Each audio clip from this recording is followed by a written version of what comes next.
Here we go, microphone. There we are.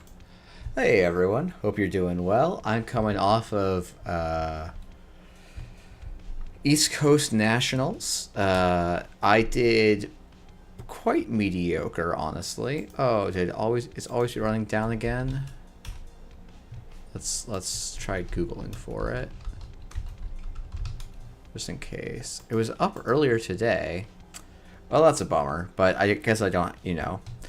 Basically, the event was Corpside. I think I brought Jai's Divide by 2 on Corpside and went 3-0. And other than almost throwing against an ESSA, honestly, they were some pretty easy games. I think a lot of the time they were easy games because I had just lost the runner game immediately before then. My runner went 1-3 on the day, which was not ideal. I think so I played a variation on the kind of Reg Arasana I've been playing for actually a year now, and I think I'm ready to hang it up. I think it's got some interesting ideas. I think if I really focused and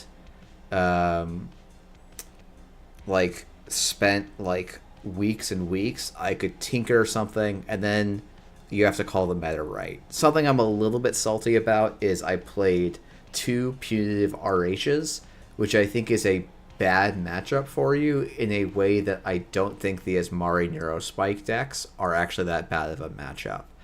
Now, it's, to be honest, untested, but yeah,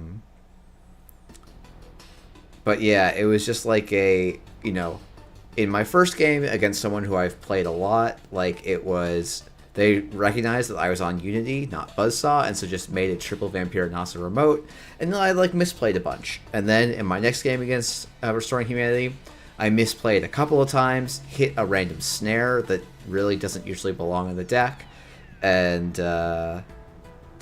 but even more so than that, my opponent I misplayed, and my opponent did a good job of recognizing that I was not playing optimally and was able to kind of push things against me. In my final game of the day, I mulliganed into 3 environmental testings, a Hush, and a UAV, I think. And then click 1, draw a lily pad, and go, I guess I'm not doing anything this game, and proceed to lose in 5 turns to Isawak top decking all 3 seamless launches by turn 5. So, I think I'm going to put down the deck, and I'm going to try and play some good fundamentals runner. So what that probably means is for something like Montreal and ANBC, which is my final event of the year. I'm either going to learn World Tree because I think that deck is still cracked. I think people aren't playing it. A little bit out of fear, but also just because it's an annoying deck to play in person, and I think I actually have a Corp deck I like that's simple to play in person. Well, simple for a given value of simple. And World Tree just seems a little bit broken and something to work on. But at the same time, it's not actually played that much. Reg Lat is probably what I should go and play. This deck is just actually cleaning up in Swiss. I think people are over-teched for a particular type of things and just making a lot of money, playing pinhole threadings, and packing some tech cards. That's probably this might amusingly be even better. Sokka played this deck fantastically, but yeah. So that's one direction I want to go. But the other thing is I feel like I have just gotten worse at Netrunner. I think that's just the reality. I think last year and the year before, probably actually 2 years ago, I think I had a better claim to this. But last year I technically placed second. Not even technically. I earned second place at Euros. I've been a very good player at times. I don't think I am a particularly good player right now, and so I want to start getting back into this, or maybe not that. Maybe that's not correct. I think for a variety of reasons, I'm probably never going to be an elite player. including the fact that for the foreseeable future, oh, it's right here. Whoops. We'll delete this one, and we'll use the one I'm 2-1 on. I'm probably not going to be an elite player again for a variety of reasons, including just being head of OP, so my ability to attend events is a little bit limited. But I'd like to get back to the point where I feel pretty comfortable with my level of play. And I think stripping back to the bones is probably a little bit of a good way. And like on my last stream, we saw that I was doing a pretty bad job of that. I was not playing particularly accurately or evaluating board states very well. And so I think that's a thing to try and think about. And so it's like, what are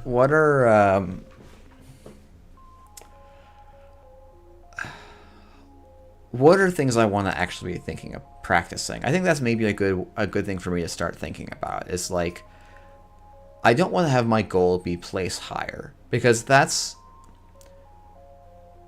is a effect, not a thing I can control. And so when I want to think about things I can control, I think that gets a little bit harder, especially in a game with some variance in it.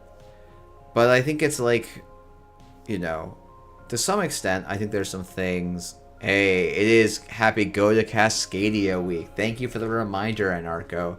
Always be running us down, so I actually am struggling to plug it. I guess I can go to nanpc.games and shout out Cascadia.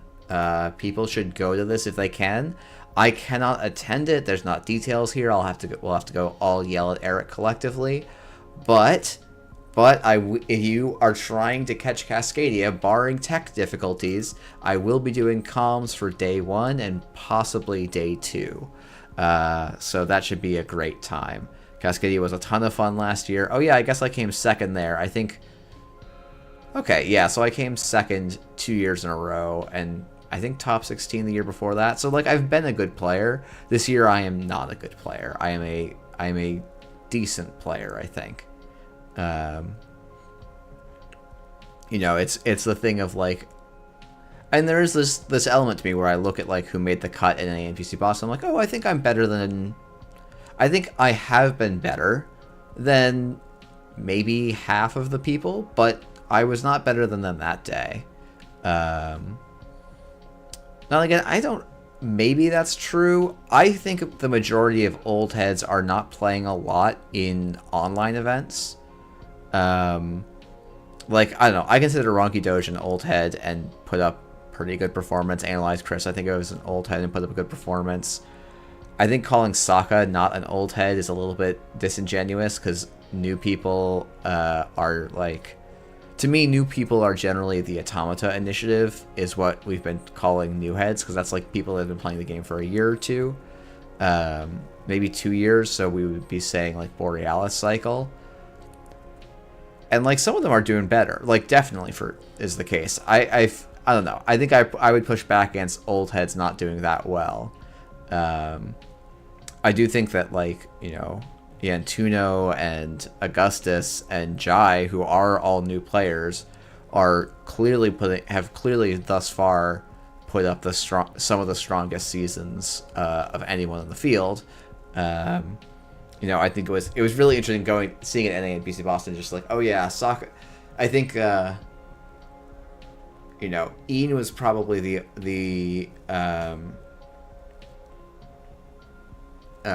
only person I felt like at the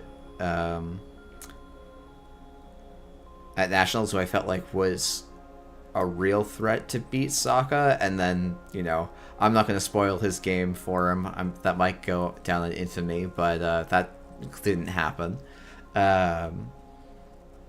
But yeah, and Arco saying, Chris Dyer hasn't played since Nats last year in top 4 regionals and won a CO in one weekend. Like, I don't know. It's a weird thing. And I also think to some extent, yeah, probably the old heads are kind of leaving Netrunner in a lot of cases. And so, yeah, their performance is going to be worse because there's less of them and they're out of practice. As much as I'm being defensive and want to be reactionary, like, new people coming in and being good at the game is a great thing. It like, there's always this I just was displaying it of resistance to change and handing over the throne, so to speak, but like, people are earning it and they're doing it really well. I think there's like, my expectation for Worlds is still that, like, I don't know, I think it's going to be interesting. My hunch for Worlds is it's going to be more old heads. But it's also, actually one of the interesting things I've been thinking about is in Europe, there's not a lot of old heads that I feel like are playing a lot. Which is just like changes that dynamic a bit. Like I haven't heard about Pincel or Lost Geek or, Test running, like, playing as much in these events. And maybe that's because they're, maybe that's just because they're not doing very well, and that's why I'm not hearing about it. Maybe it's just because they're busy with other things and have kind of walked away from Netrunner.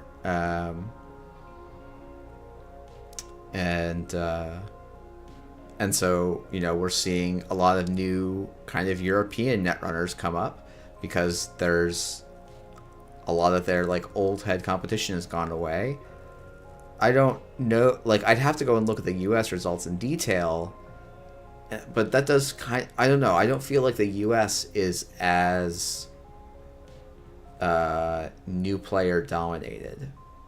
But maybe I'm wrong about that. That's just my, like, off the dome kind of thing, rather than like a systemic thing. And that's also because I'm more tied into the old head US scene, so I know which of them are around and still playing and stuff.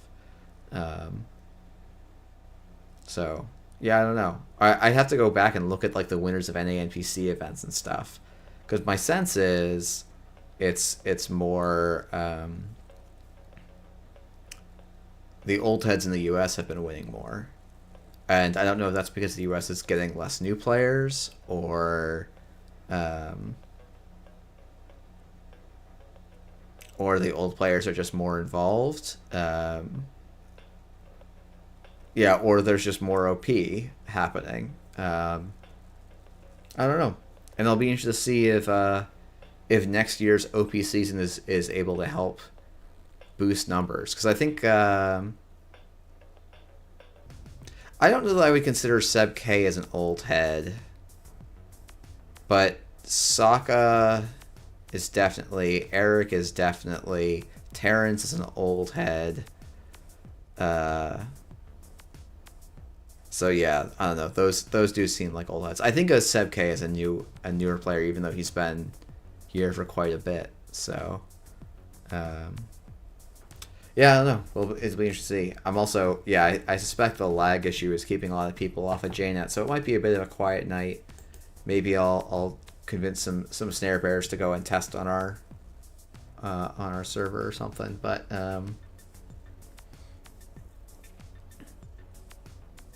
lag is fine as long as you don't undo click. Yeah, I don't know. Let's see.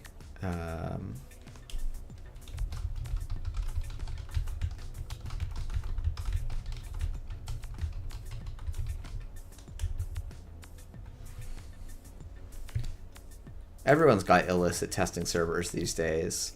Yeah.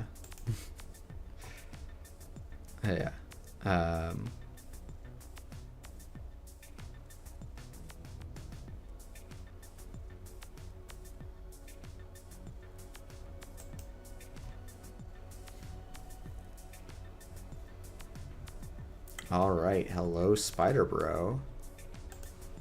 Let's just say hi. All right, we have Punitive RH. This seems like a fairly good opening hand, though. Yeah, snarebears have been... It's interesting, like, opening up the privates, like, we made a testing server, and then it's just, like, everyone started playing a lot more, which is kind of cool. Like, I had not done any testing for a while. And then, like, it spun up, and then we all started jamming games against each other, and that was a lot of fun. So like, yeah, if people can find friends to practice with, I think it's a great time. So we're gonna go. I mean, do I want to turn this off?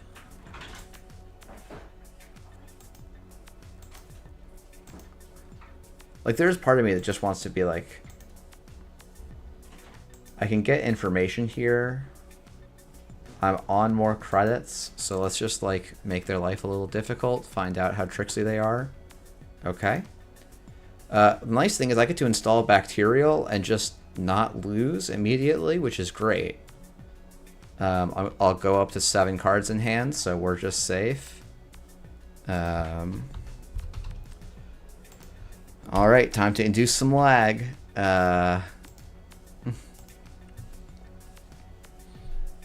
Yeah, the bad world for me here is if I hit a... if I hit a Fuji and they have YDL punitive in hand, I might die. But I think it's very difficult because they have to spend 6. They spend 9 on each punitive. Oh, okay. So we're going to go for the dumping more agendas and archives thing. So, yeah, we might just lose turn 1. I guess I should have installed the class act first. Though I wouldn't go for this play. So if it's... I don't know. It's interesting. It's interesting.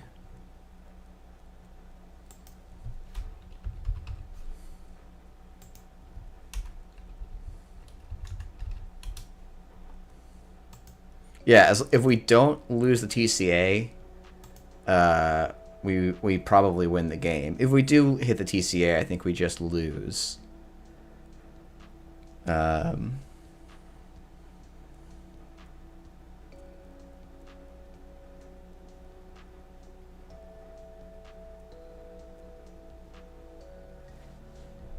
Okay. Steal Regenesis, 5. So I think we live. We'll put a twinning on the bottom here. So only has to boost by 1 to trace here. So we might still be dead if they drew both punitives.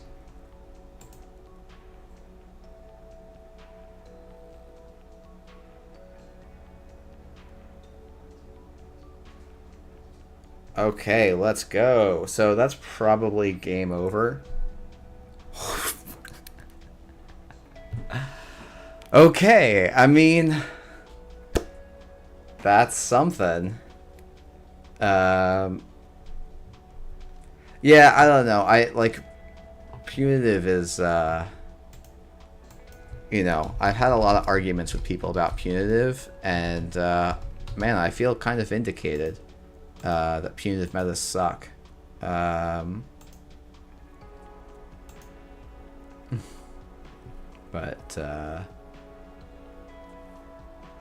I mean, like, my opponent actually had somewhat somewhat decent odds of winning there too. I don't actually think hitting the Carmen is enough for them to win.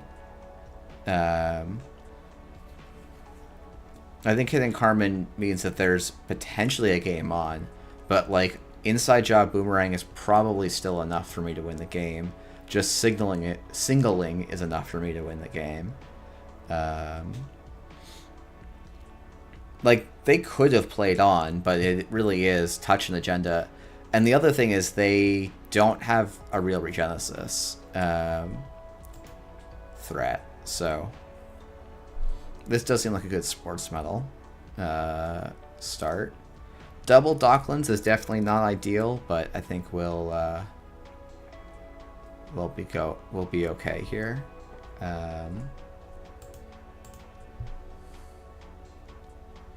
Bravado could be dead, but it usually isn't against Sportsmetal. Yeah, I mean, this hand having 1 duplicate Docklands is definitely not ideal, but Docklands in general is a very nice card here. Okay, so we're going to Bravado into HQ. And And then we're going to band into server 1.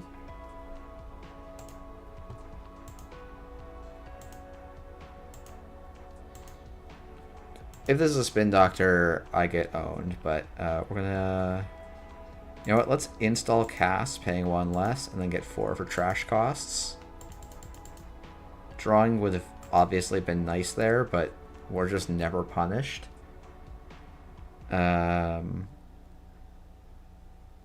But let's wait till next turn for that.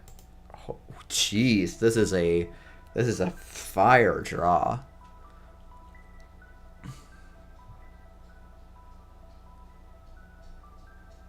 Okay, so we're going to go server 2. Hit me with that Manic Arm.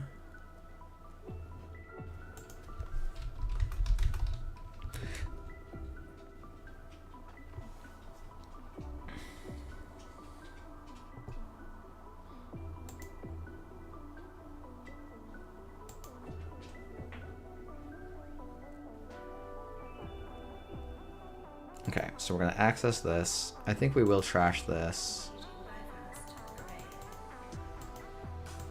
Ooh, feeling that lag a little now.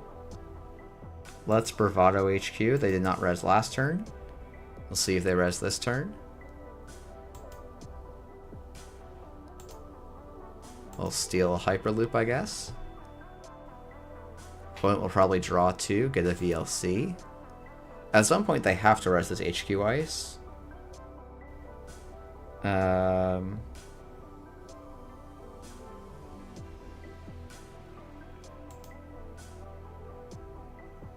That honestly seems good. I think we can draw again and discard the Docklands. I might even go something like Docklands, Boomerang, Biobands. Actually, no, just Biobands here seems pretty good. Is it Boomerang server 3 or is it Pinhole it? It's probably Boomerang.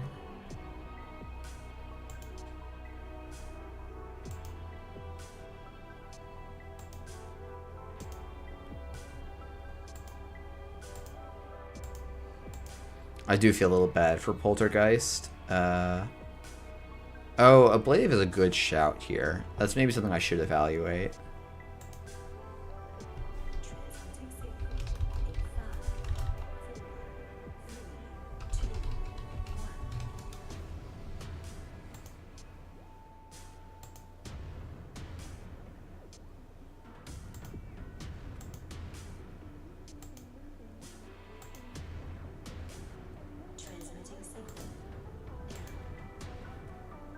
Okay, Gatekeeper instead. That's actually pretty reasonable.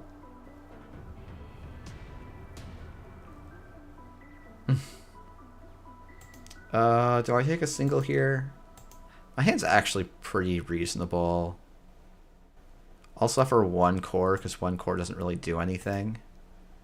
Losing the inside job sucks, but so it goes. Okay, so this is core metal PD or core metal sports. I don't think I'm just that scared.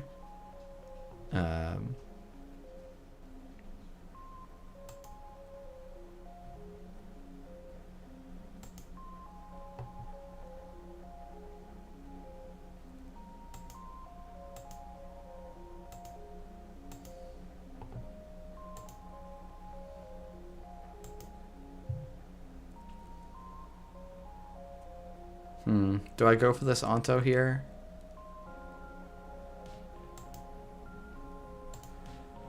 So they can just put the Spin Doctor back, which is a bit of a bummer, so I don't think so.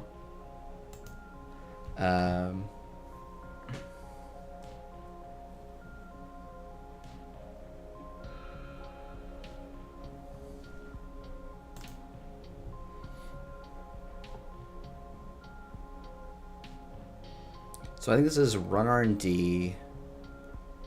Is this just mutual favor for Shibboleth, install Docklands, run HQ? We'll put a little bit of pressure here, I guess. Like it's kind of... Oh, okay. Well, yeah, that feels good.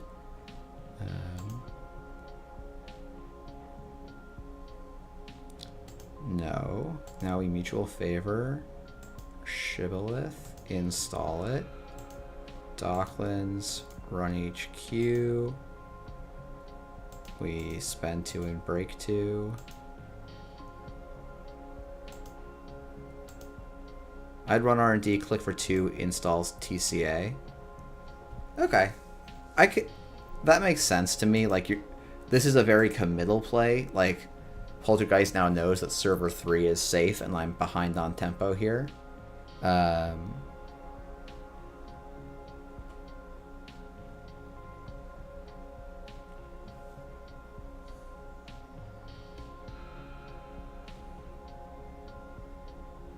I just trust that I'm going to keep ripping, I guess, but you're right, I shouldn't really do that.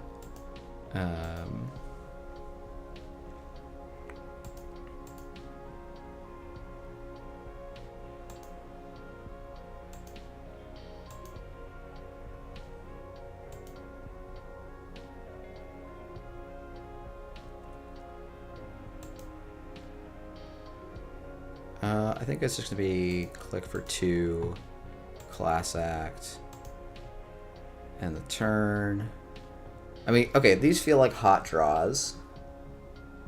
So I think it's put 1 boomerang back. And then it's going to be like click for 2, gamble, and like run HQ for free. I feel like that's okay.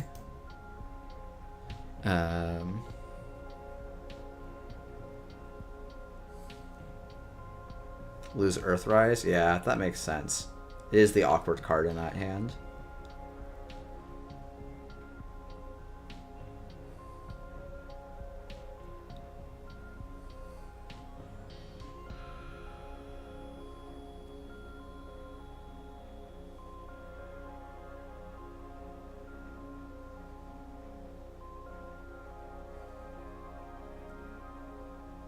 I mean, okay, this is a weird turn now because I'm behind on tempo, right? Because I can go credit, gamble, but boomerang, but that doesn't get me there in time. So to me, this feels like it's draw, credit, gamble, and let Poltergeist have this turn because it's 2 to 5 here. So I think that's what I'm going to do.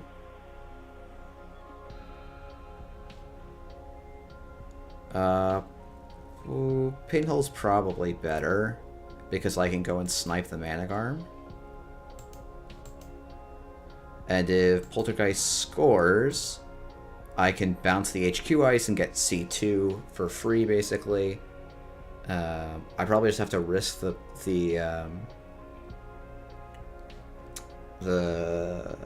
boomerang hit. It's a 1 and 3. I think I can take that. If Poltergeist doesn't score, this turn feels great. Thanos, would credit, gamble, hotel have been better than drawing? I don't think so, because I don't think I'm expecting this game to go that late.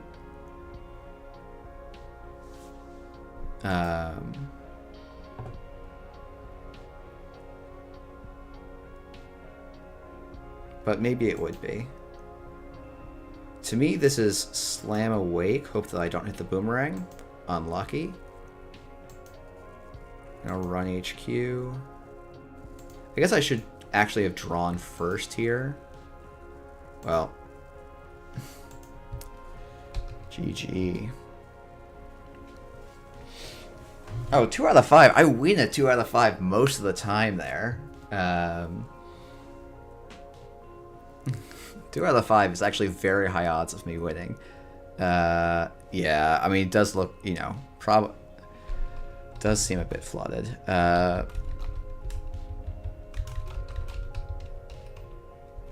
Yeah, I know. Zaya is so easy. Just play against someone playing a million agendas and have your Hermes generate like 6 clicks worth of value here.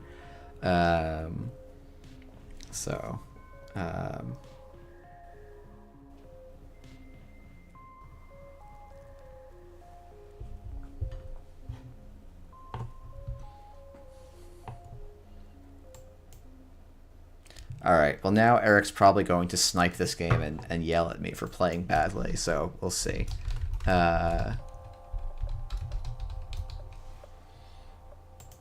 But you know, so it goes. Yep. Yep. Let's see. Oh, I think I know what he's going to hit me with. Yeah, called it. Absolutely called it. This is not a hand I can keep.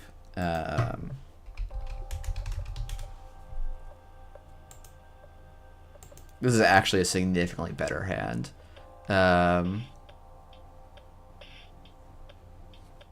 People ever taking a Nightmare Archives is like, thanks for the win. Oh, if they take a -1.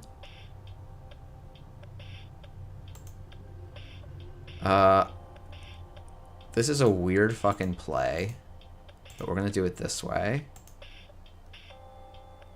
Pay 1 to trash Rashida. We'll X on the money. We'll gain 1 for each. So we're just fucked here if there's another Amani and an Ares on the table.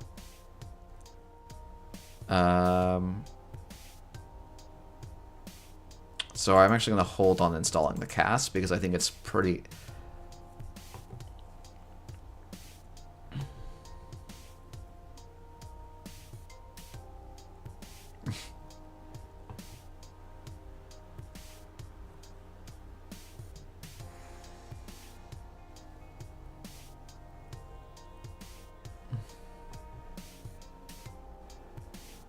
Yeah, this is going to be tough. I mean, this is just like, oh yeah, Eric wants to prove a point that he's a better Netrunner player than me. Sure, this is going to be the matchup where he does that, so he gets to farm my salt now. But you know, we'll see what we can do. We'll do our best that we can. If this is a ping, it's going to be a little difficult. Yep, hitting the Oppo here is not great. Let's run HQ nonetheless. Yep.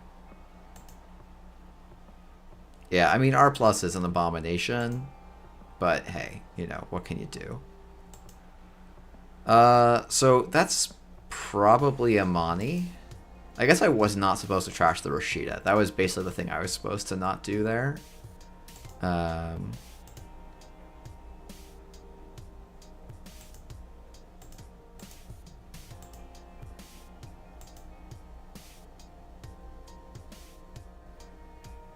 Okay, well, if I just stole an agenda, let's go and get rid of this as well.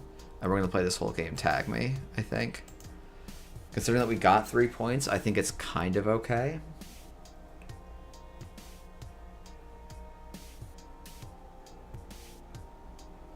So what's in server 4 here, Eric? What's in server 4? Draw. You could shake some tags, but I don't think that actually does anything here.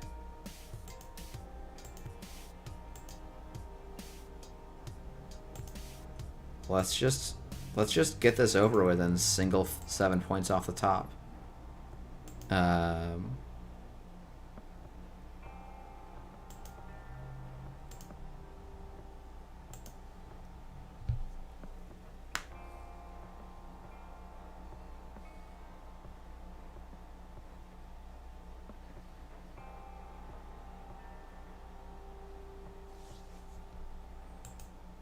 All right, let's draw.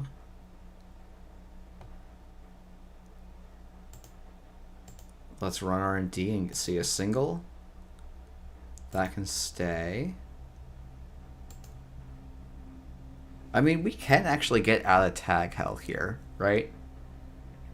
Like, we totally can. I probably need to worry about a second degree mill. So I need to actually get some cards on the board.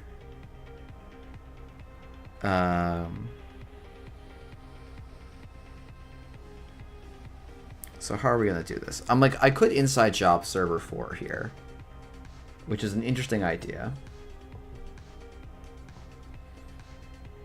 But let's say it's like degree mill Hollow Man, which I feel like...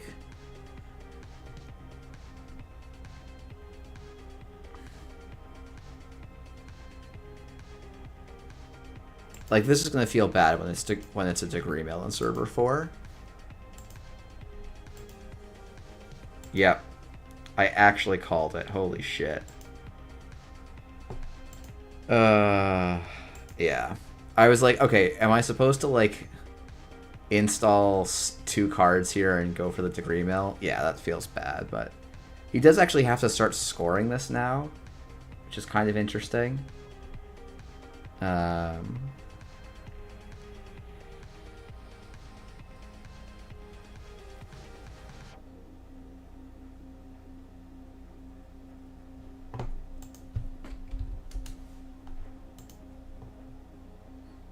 Yeah, we could have pinholed to check Thanos. That's a good call. Oh,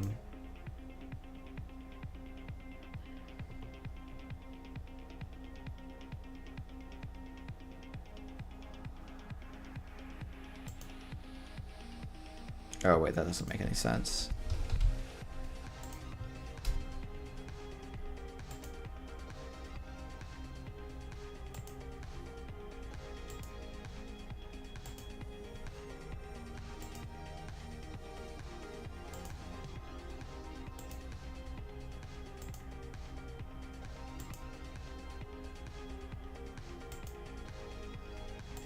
This Hermes is going to get bounced by Amani Sinai, I think, which is in either server 6 or server 7. So I probably shouldn't have installed it, but meh.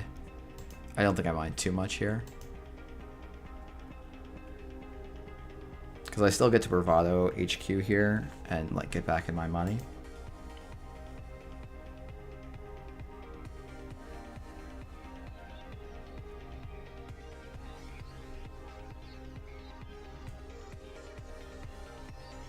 I actually can get close to clearing tags here, which is interesting.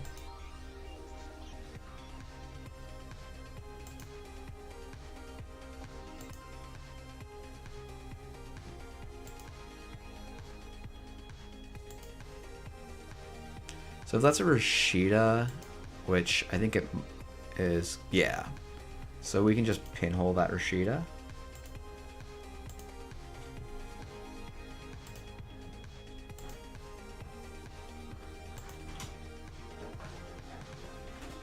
And draw. If we can find a sure gamble, I'll be very, very happy. One sure gamble, I'll actually feel like I'm in the game again.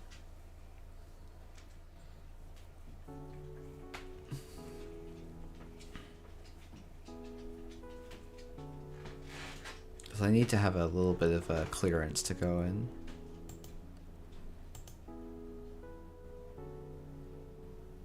Ay, ay, ay. Okay, I'm just going to say that that's not something I need to care about.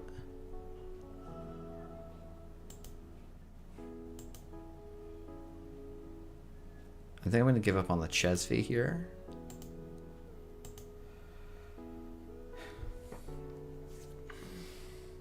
Yep, okay, there's a Maryland.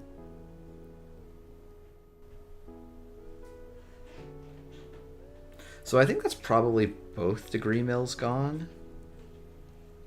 I don't know this list super well, which is like... This is like a thing that I don't love about playing JNet randoms against good deck builders, is it can be a little bit hard to tell what exactly I'm supposed to be doing in a way that I just don't find particularly fun. Like, I actually think the game is more interesting when both players understand each other's ranges. So we're going to draw and hit the sure gamble, install a class act, and remove a tag. We've hit another sure gamble, which is basically perfect. Because now we can actually go like sure gamble. If there's not an install in server 4, we just actually get to restore the tags. So we have to go gamble, remove a tag, remove a tag. I think it's install a casts, and we're gonna drop a class act. And maybe we're supposed to draw instead there. But yeah, okay. So I'm gonna get 2 ticks off of the daily cast, it looks like. And I actually have Inside Job Boomerang on server 4. If Eric puts something in there, and I can just check the other emotes. Hey, Jai. Thanks for the Aceless, by the way. It went undefeated for me at NAN at Boston. I almost misplayed myself into a loss, but the deck managed to hold me up. So I don't know. I'm glad you found such a nice little Asa build. I like it a lot. I'm interested in your idea of putting in a second Tranquility over a hedge fund. I think the ice suite needs to go down a touch, but like I also made some mistakes with the ice suite where I like put other stuff in. Okay, so we're triple installing, and then we're gonna click the Regolith. Okay, so I think for me, I want to draw once here. Kurapira is actually great because I can go a little bit off on credits.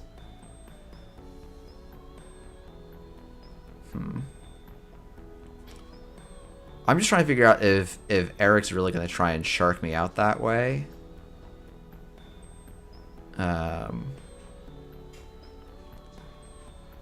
Or if I should just like take the single here on HQ. I'm guessing he doesn't have an agenda in hand.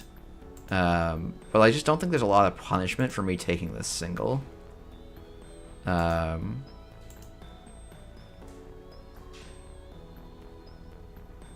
Thing is, like, I don't actually want to draw because all my cards are great here. And I already took my basic draw, so we're just going to click for a credit instead. And, like, next turn I can go Docklands run twice. So we see a Maryland res, another Federal res. So, like, if he has something, he's going to put it in server 4.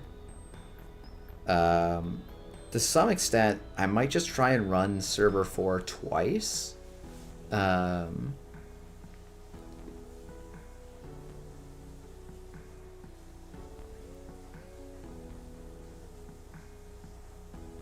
I think he's doing this slightly in the wrong order.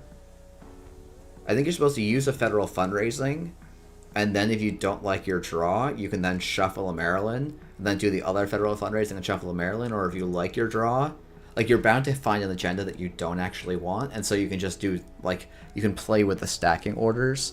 So maybe, actually, no, that's not true, because he fired a federal last turn, right? So he actually probably knows the top of his deck is an agenda he doesn't want, or we're going to assume that he's playing that way, because that is the most challenging way for him to play. And we'll kind of go from there. 4 ice... 14 credits. There's going to be an install on server 4, and I can't probably contest. But I think I can kind of just... Like, what's going to happen is he's going to put a Rashida back in, and he's going to bounce one of my installed cards. It's going to be the Kurapira.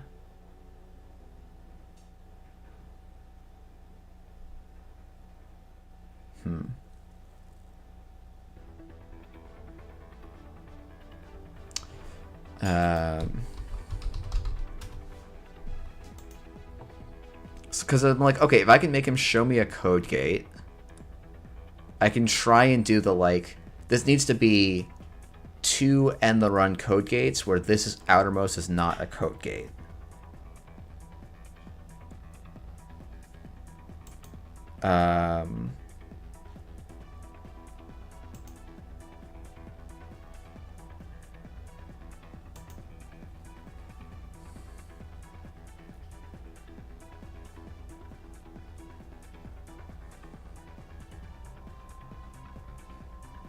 There's also an argument where if he knows this isn't anything... So yeah, putting a ping on the outside is a good way to, like, shut me down here.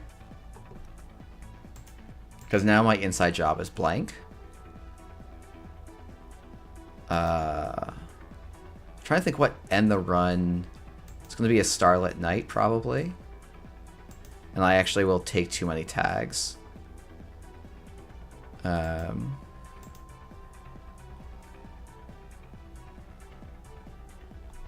Is there a Spin Doctor in the heap? There is not.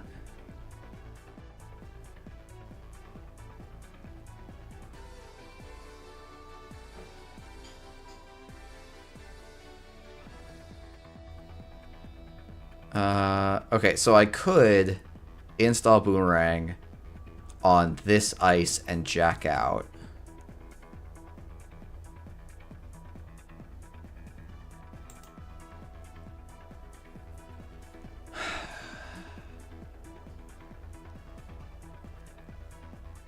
I'm trying to think if that's the right call here.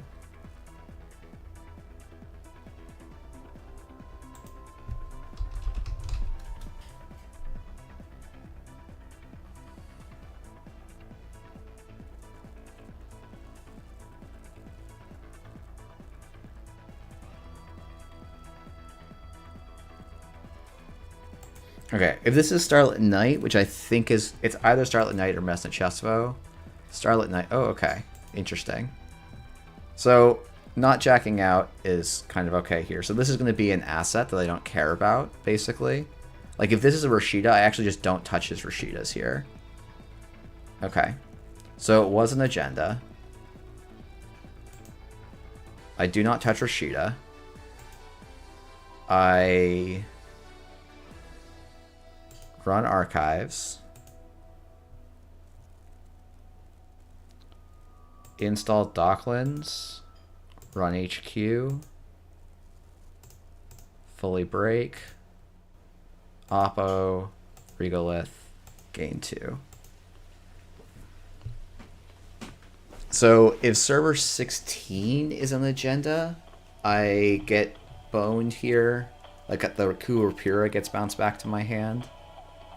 I'm only on 1 tag, so it's probably actually going to be a self-growth program that I need to be worrying about here. So it's going to actually be 2 cards bounced to my hand. I'm guessing Cass and Kurapira.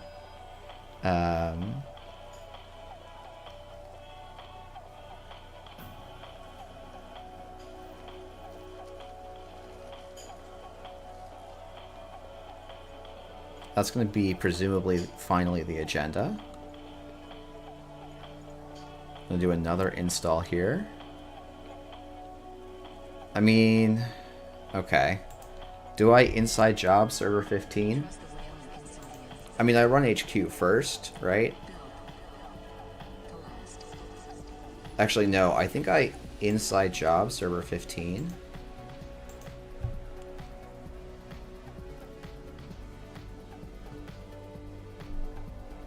Okay.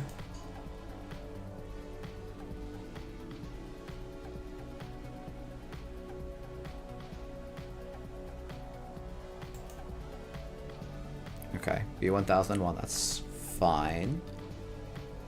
So I think my plan here is...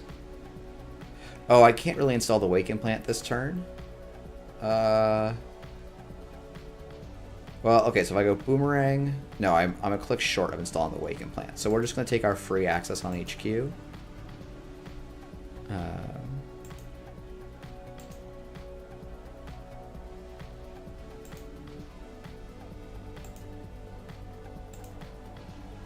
I'm going to draw. Bravado is great, and we're just going to shake 1 tag here. I'll be interested to see what he bounces here.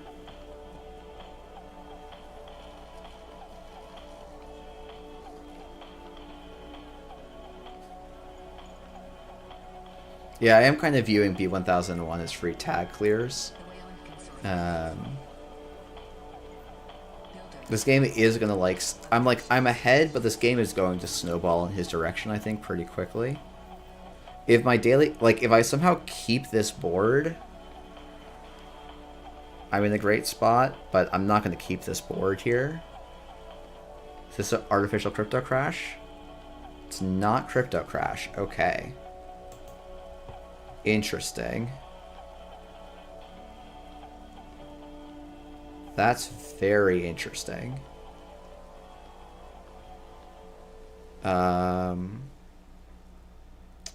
Big Beal is definitely a thing.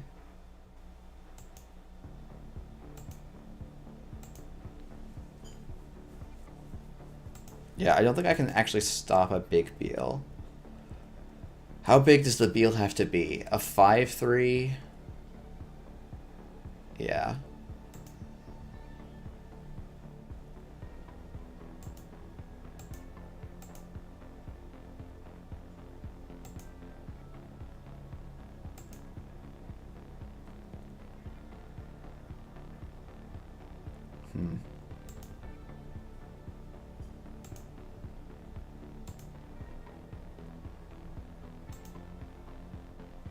Yeah, I think I lose. Like, I don't think I can contest the big deal here. Yeah, he knows that's safe. He probably knows the next couple are safe. Yeah, I think I just do lose to Big Beal.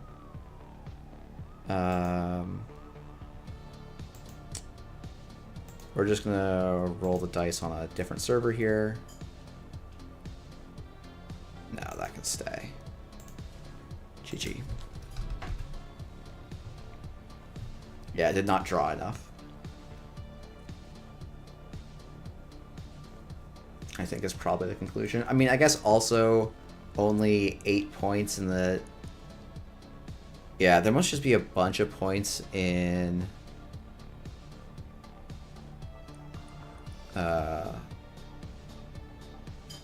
I don't think second RD access has to be good because he arranged 3 deep.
Yeah, so this is turn 1. Turn 1, trashing the Rashid out of HQ is just wrong. If I don't do that, I'm actually completely fine in the game, I think. I don't end up in a tag hole. Like, I just have a lot more momentum. So... Well, I don't know. I don't feel bad. That game was reasonably close. So... I don't, for not knowing the decks super well, like, I knew approximately some things about it, but yeah. Let's see what Chris is going to play against here. Okay, PD, I know exactly what this is going to be. This hand slaps, though. That's fantastic. And I'm sure my wife is laughing at me in the other room for sounding so silly, but yeah, no, this hand is sick.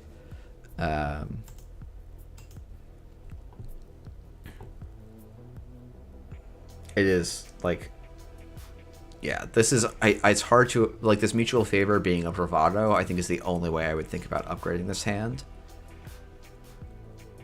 Oh,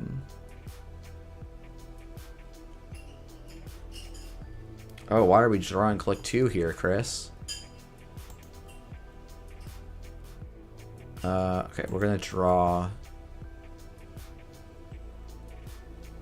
Okay, well, Chris double icing both centrals is not ideal. Let's play the sure gamble. Let's play the sure gamble. Someone's undoing a lot of clicks, I guess. We'll run HQ. I'm curious to see if the undo click is actually the source of the problem.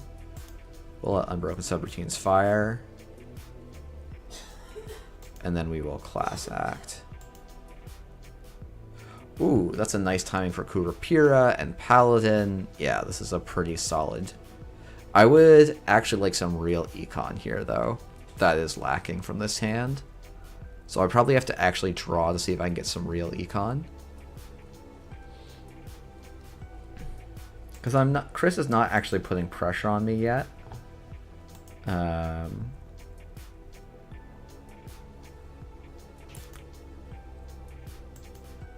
I don't think I'm actually going to be using the Baya bands here. I think running Baya bands for archives is...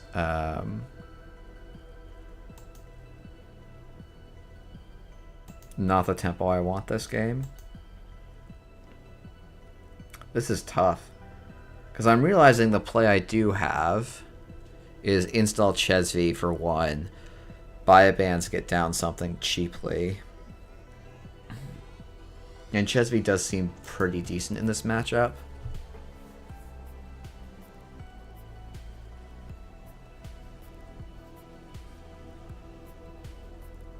I guess not again, like I've seen, from what I've seen from the devs discussing, like, I don't know if people have actually shown causal stuff. Maybe people have on like private servers and stuff. But I think this is a show me what you got on server 1. Yep, that's fine. Was Chesv Vance not to play this turn? You mean like the last turn? It very well may have been. I guess I didn't like it because... Why did I not like it? Why did I not like it? I'm not sure. Oh wait, I need to click for a credit first. Because this is going to be... Yep. Getting a credit. We're going to buy a band's archives. We're going to draw 2 cards. We're going to hopefully find... I guess we'll put the twinning on the bottom. And we'll install a card from the grip, paying 1 less.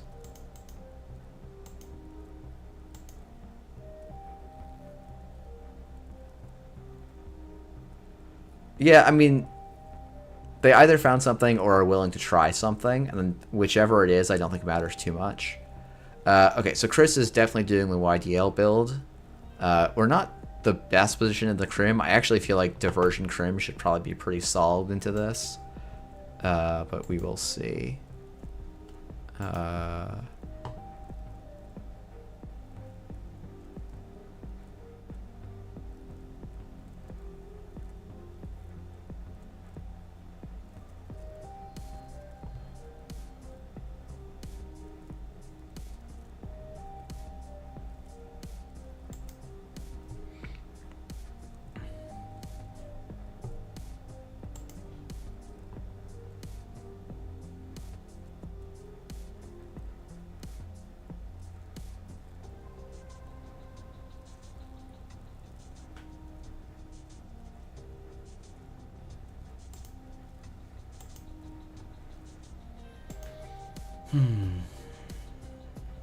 Pinhole does seem good here.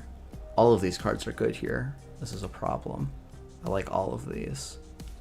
I think Pinhole is the one I'm least pushing for right now. This is actually going to be an extremely quiet turn. Or I just Bravado HQ, which is probably a sign that my play last turn was not correct. I just let myself go down too low in money. Okay, this being a Rashida is actually probably good for me. Because I can just boomerang and run. But...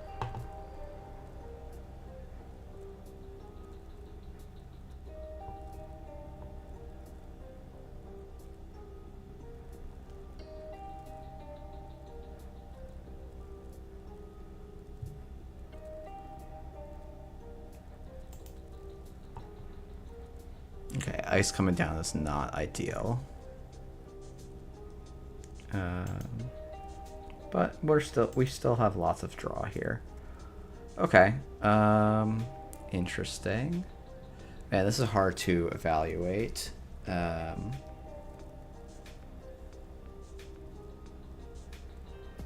Oh yeah, this is an old list. I don't think this is a wake board, basically. Do I let Gris have this, or do I actually just contest things here? I think I can contest.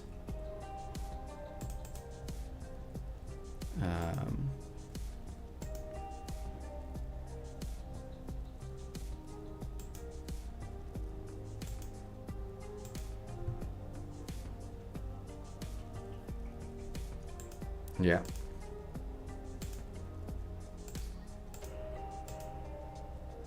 Yep, so now we spend 2 clicks.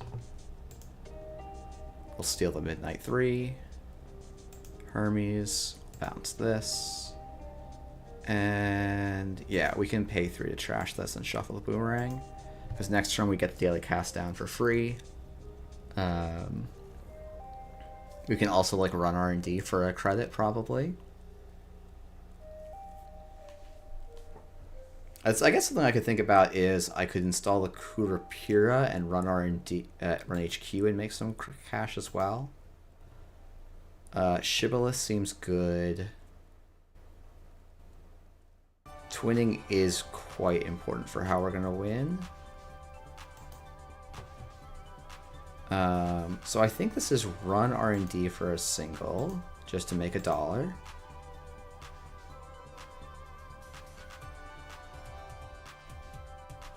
Yeah, this does have to go. It's not ideal, honestly. It's pretty bad to do that, frankly. But I do want to make him spend recursion there. Oh, that's heartbreaking. That is heartbreaking. I'm a click short on that one. Okay, so we just have to go Docklands next turn. So that's the most important thing to set up. I think we're going to ditch the mutual favor here.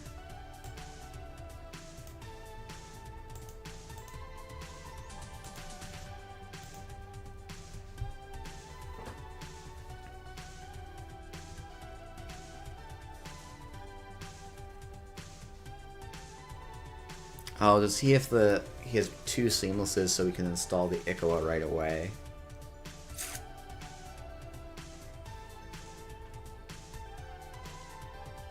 That is a bummer.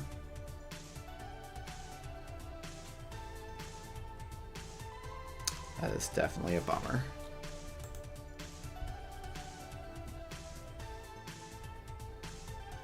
Okay, added Rashida to the hand is very interesting here. So I can install Kurapira. So I think what this is this going to be Bravado HQ. We're going to hit it and let the Unbroken Subroutine fire. I can't install both, which is also sad. So I don't think I actually want the single here. I think I draw instead.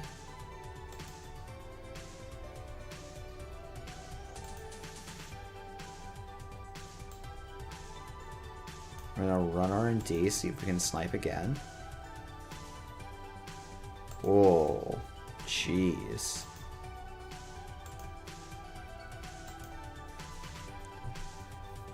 Okay. We'll install the Docklands here. Just maybe telling Chris that we have the breaker for Tatu, but I'm not sure it is. We also do have a line of, if he installs in server 1, of going Shibboleth inside job. 2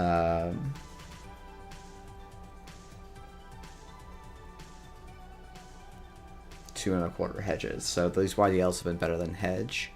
Yeah, Eric, so what was I is I'm like the challenge for me is I'm like, oh, I want to go install Docklands, install Kurapira, run HQ. Is I'm just supposed to click for a credit there instead? That probably makes sense as I say it out loud. Yeah, Chris is on 21 credits here.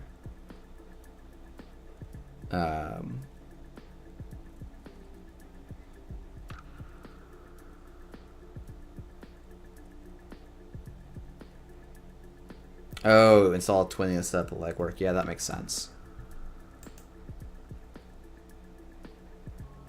I mean, we can still kind of do that, right? It's not as good.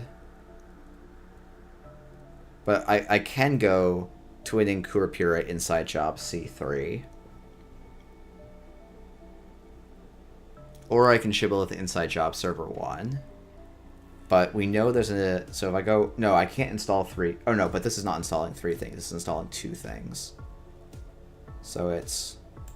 Twinning... Kurapira.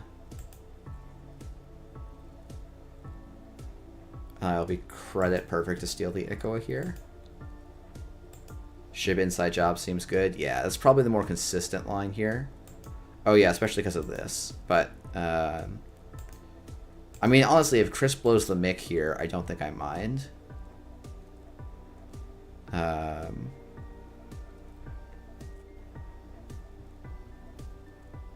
But yeah, seeing 4 with a twinning this turn would be better.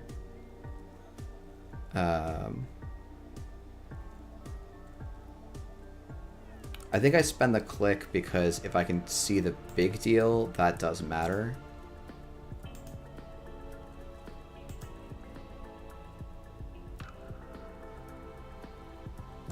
Probably this card.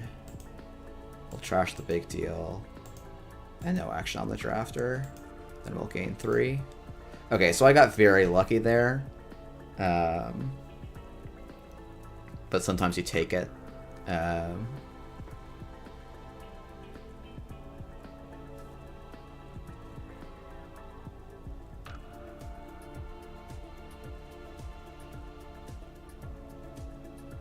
Okay, so both big deals are in the bin, which is good.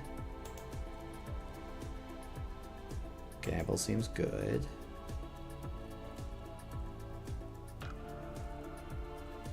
Do I make Chris show me annoying ice?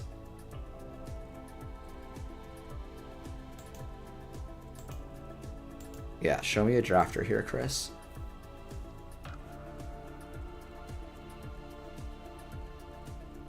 Gatekeeper and Mick are okay. Ablative is not ideal, but I think it's not too bad either. Okay, so we know that's a Rashida there. So the Ikoa is in archives, is what this tells us. So we'll spend 0 additional twinnings, I think. No, let's gain 3 for 0. That seems actually quite good. Drafter. We can trash this Rashida. Bran. Gain 3. And now we have to run the Spin Doctor here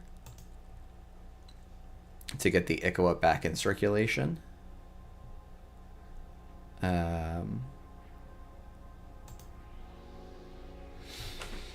And now HQ is a liability for Chris. We're never going to get to sweep it for 4, which is a bummer, but I think we'll be okay.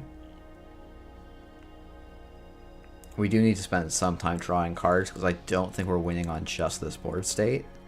Maybe if we install Shib we will, but if Chris advances server 1, I think it's just Jover. Oh, it's not Jover. He's going to big deal it. Okay.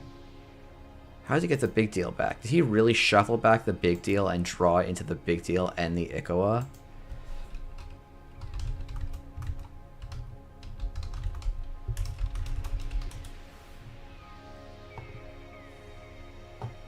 That's tough.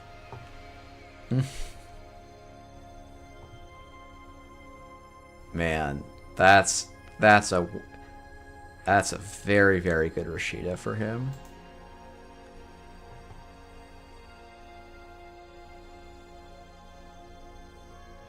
Okay, so we're gonna go draw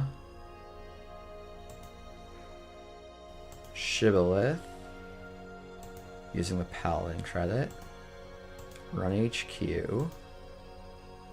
Chris is only on 8, so that's a good sign. We'll use Chetsy here. Yeah, let's just seamless. Red level. Gatekeeper. We'll gain 3. And I think we'll just draw again. Our goal here is to start. Like, this remote is locked. Chris does not have 17 credits yet. YDL for 1.5 hedges. Oh, he's going to red level first to draw 2 and gain a click, which is +1 card, so it's like a 1 3/4 of a hedge now.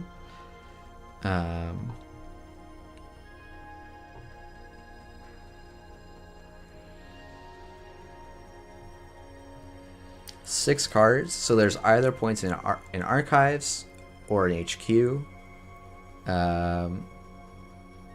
I think you're thinking too much of the Xayah as a value ability rather than something that conserves your tempo. You're blowing out your multi-axis and low-value spots. Yeah, I guess you're right that turn is a particularly bad turn to do a Xayah, like get the twinning value. Because he just did not draw that much.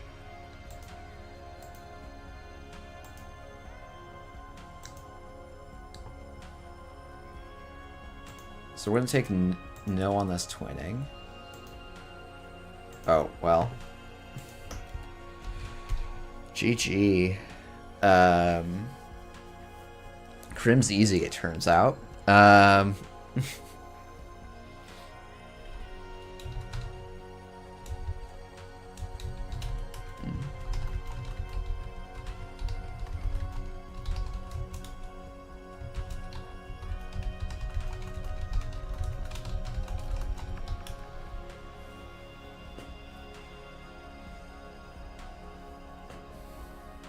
Okay, Gatekeeper. Yeah, so that would be expensive, but I'm actually in. Okay, well.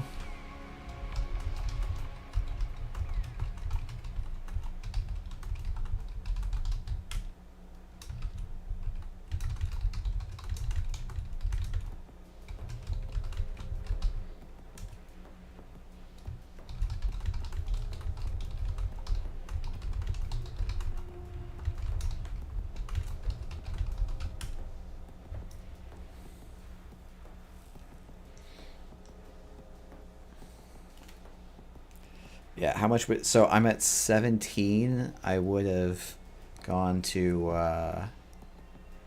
what is that? 6, 7, 8, 12, 13, 14. I would have gone down to 3. Yeah, that'd be tough. Yeah.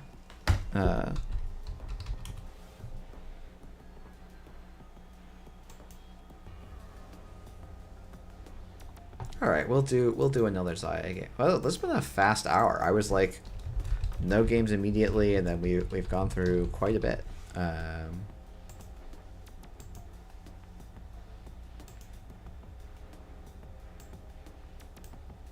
I keep importing this runner. That's very funny.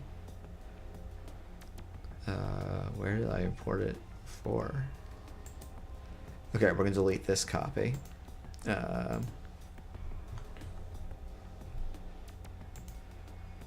Oh, it's Poltergeist again. Okay, so they're going to play this matchup against me again. This is not a great start, but this is a playable start. So, yeah. No, we can play this one again. That's fine.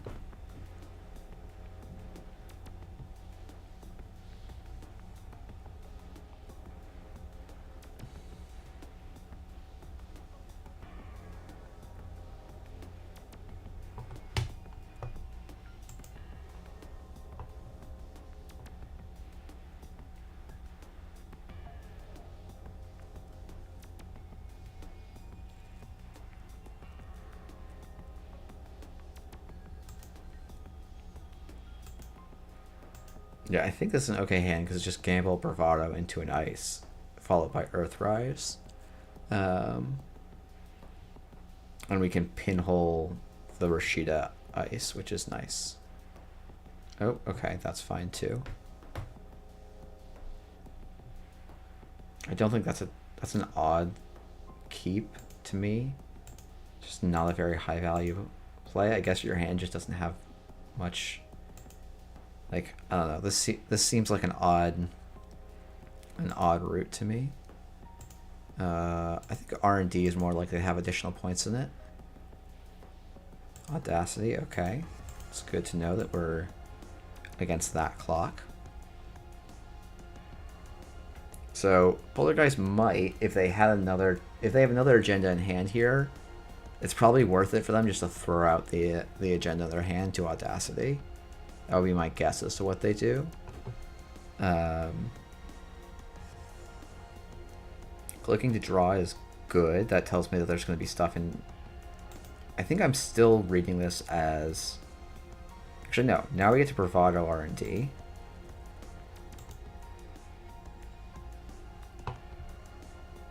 Sure. Yeah, you can land a core damage. I really don't care.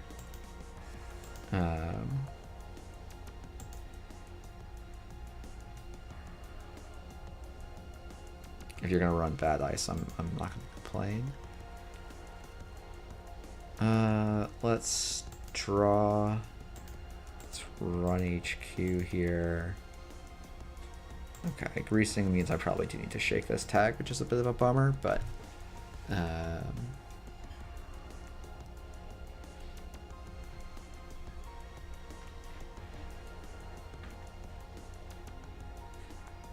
okay, so I think this play is... So this could be a top deck, but I feel like this is more likely to be an asset. So I think this is going to be twinning, sure gamble, we'll pinhole HQ.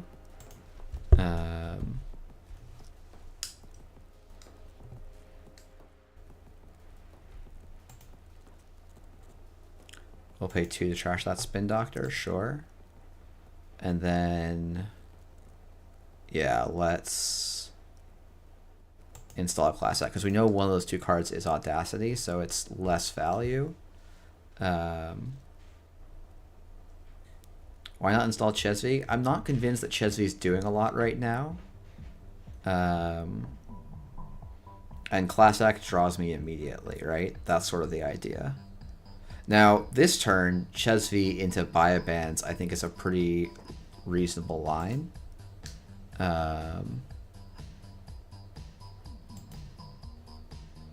Like Chesvi, Biobands, run HQ, reach the server, draw 2 cards, install a card paying 1 less, install the Wake Implant, gain 1. We'll run HQ again. Losing the Boomerang does stink. Let's just rip a Vitruvius. Alright, better lucky than freaking good. And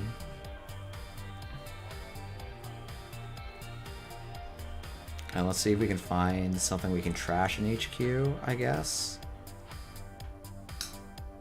Nope, we're just going to steal a bunch of points out of HQ instead. Okay. I guess I'm supposed to actually pinhole server 2 there. So that I can use the Chesvi credits. But,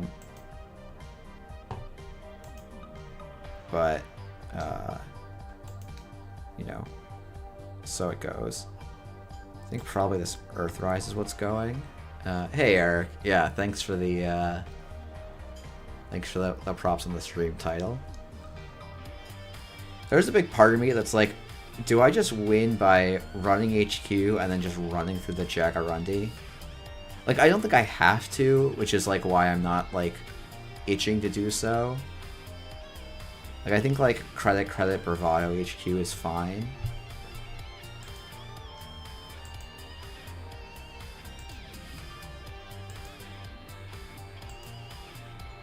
And if this is a Jagarundi, I don't think I mind. The Ablative is actually okay as well. It's not ideal, but like Spin Doctor goes back. Okay, so we know. Okay, interesting.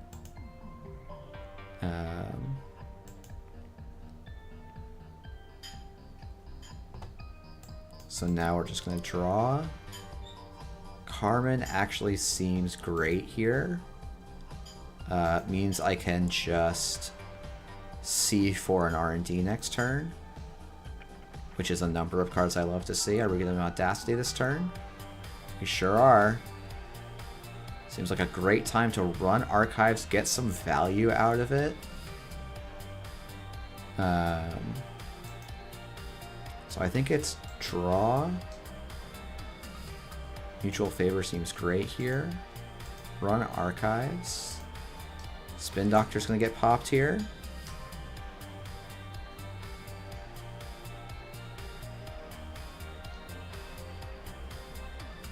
Nightmare Archive. We just take the core and hope we don't lose the Carmen. Woof. Okay, well, that's not great. So we're going to mutual favor for a Kurapira instead. And we're just going to Bravado HQ. We'll fully break the ablative. Breach the server. Yeah, we're going to see both here, even though Eric told me not to. Yeah. So 2 core damage does put us in like immediate ontological draw score range, which is a little bit scary, as obviously the fast break comes in. I think we're still in an okay spot. Obviously losing the 1 and 6 on the Carmen was not ideal. But there's enough 1-pointers in the deck that I didn't really want to just give it up.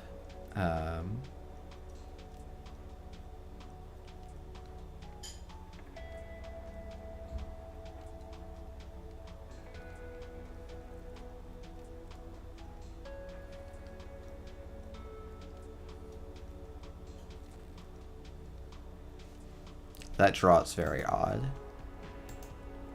I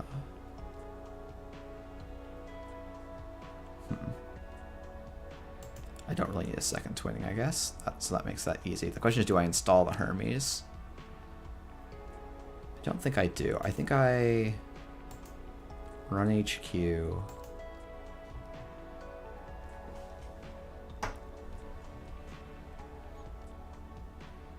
Maybe I do install the Shibboleth and then run server 2 as my last click.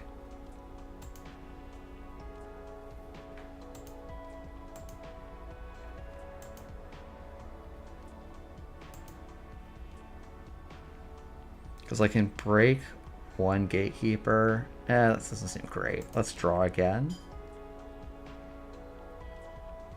Okay. Shibboleth. So unless Poltergeist finds a way to score 4 points this turn, I think our line is actually kind of straightforward. Which is run HQ, charge the twinning, but don't use it. Then run R&D and see, what is this?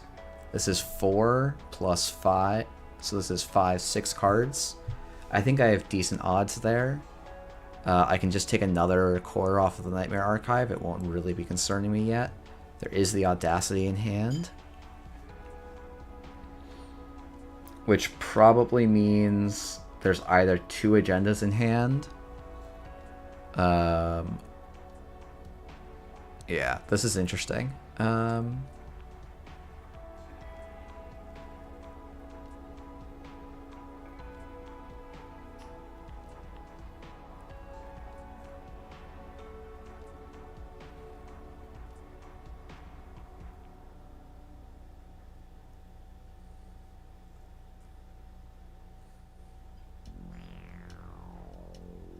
Yeah, the turn is basically run HQ, inside job R&D, seeing as many as I can, and then just run HQ as many times as after that, because I either whiff or I don't. I could save the inside job for server 2 now. Maybe that's actually correct. Like, pinhole that. Yeah, actually, maybe that's correct. I think it's maybe... Because this only matters... Yeah, okay. So we're going to run HQ.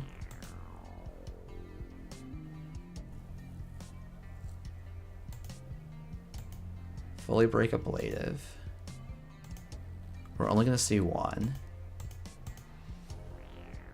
No action. No. We'll go to archives here.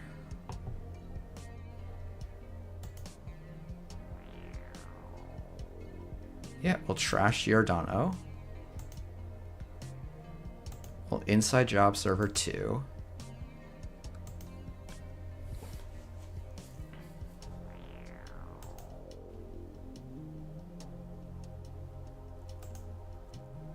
Oh, do I not have enough now? Woof. Okay.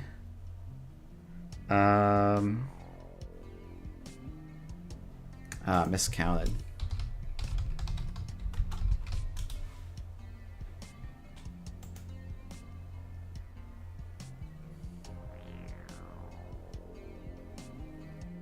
Yeah, I think so. If I have 2 more credits here, I win. Which is actually the seeing the 2 there.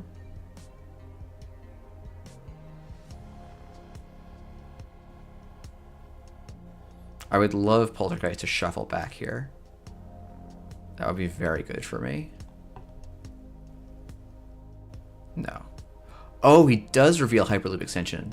That is just a mistake. But that's fine. Take a tag. Let Unbroken Subroutines fire.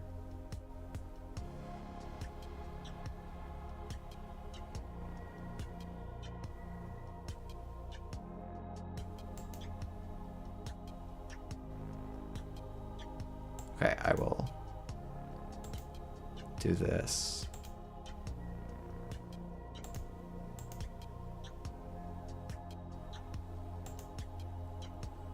No action.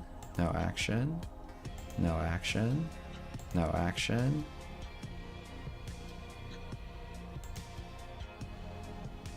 Oof.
Yeah, this is not Shell Game Sportsmetal. This is just like Poltergeist's core damage brew. It's not even like theirs in specific. Like it's just it's a somewhat heard of build.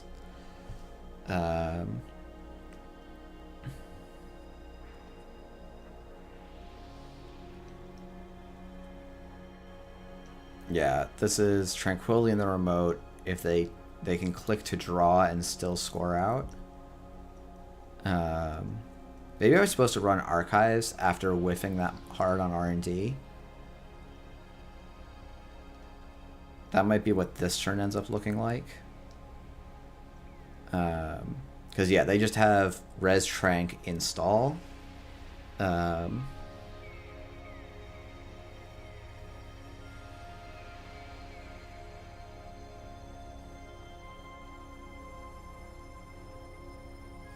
Yeah, I'm not convinced this sports is terribly great meat here, but like it's okay.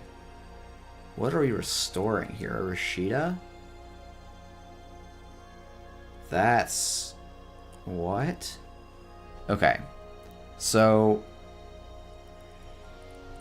I just get to get a second shot at R&D here, which seems quite good.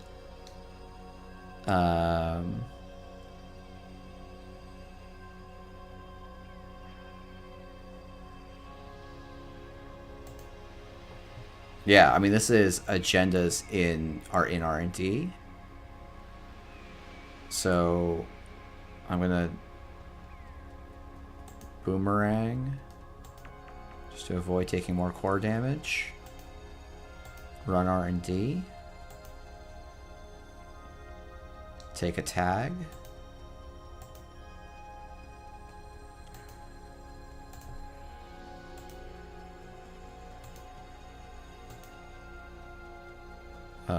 Breach the server. Access 3 additional. Click and pay to steal the Ikoa. GG.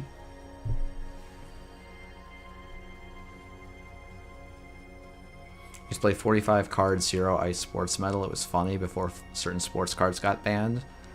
My favorite part is people find and pay for their breaker suite. I mean, I don't know why they were if you were playing iceless. Like, I don't know. This is this is reminding me of an old argument I used to have a lot more with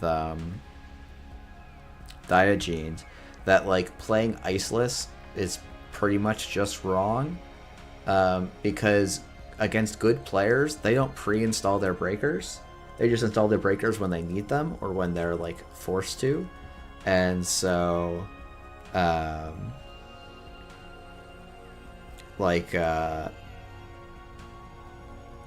it's against something like Sportsmetal, you just like don't bother installing your breakers. You just run them down, which is basically what happened here. Yeah.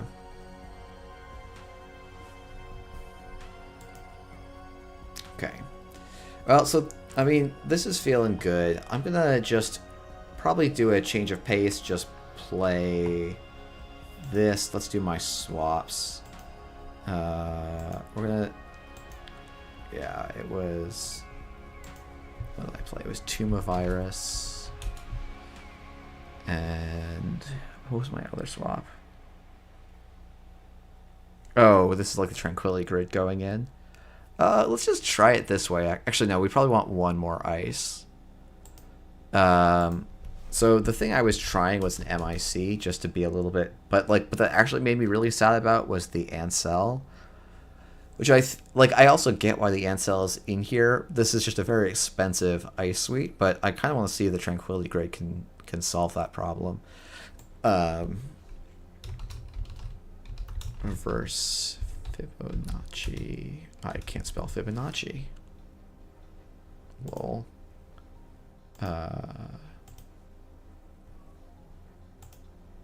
You'd think that's something I would be able to spell, being a bit of a math nerd, but spelling is not one of my strong suits. We'll play it like this for a bit. It's probably slightly suboptimal.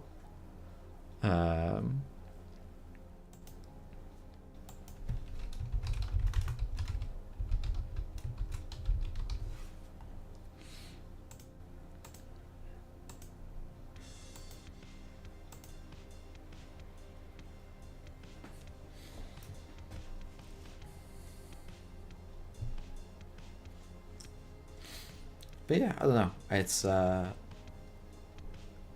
mean, today does make me feel a little bit better about my Netrunner skill, and maybe tells me I should have just played Crim rather than a fairly bricky runner deck. And I might start trying to play some other styles of runners that I think might be a little better positioned for the meta. Like, we did not have to play against any RH.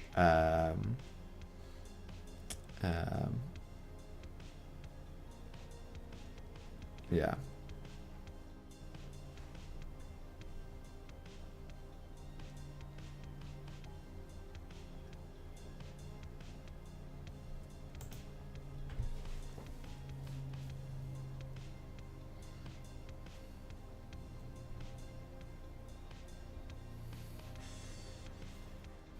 Yeah, I do feel a little bit bad about playing against the two RH decks when it's like those were the only two. Neither of them made the cut, and they just happened to be a pretty bad matchup for me, and I think it would have been a better matchup for most of the other decks in the meta. Though that's not actually true. I think Ian's Kill an EH would have rolled me. The R plus scoring deck would have been a challenge for sure. So, like, maybe I can console myself by saying, yeah, my runner was bad, and Jeremy, the spin gave you nothing that I hadn't seen. I'm like 90% sure. We can go and check the replay, but like oh yeah, Hank, I'll send you the RE I played. It was pretty close to the RE that you played. Or like, we took a lot from what you suggested and tried to do some updates. it was 2 pinholes, 3 gambles, 3 shot. I don't actually have it on this JNet. So 2 pinholes, 3 gambles, 3 trick shots. I also played a deep dive. It was supposed to be on Cataloger. 2 gotcha, 3 lily pad, 3 simulship, a clot, 3 coals, a hush, 2 ekas, an imp, 2 cubons, a muse, a Viserum, a Pichasau, a pressure spike, a propeller, 2 SMC, a unity, 3x nuka, 3x environmental testing, 1x stone chip chart room, and 2x UAV. So I hope you wrote that all down. I'll send that image to you as well.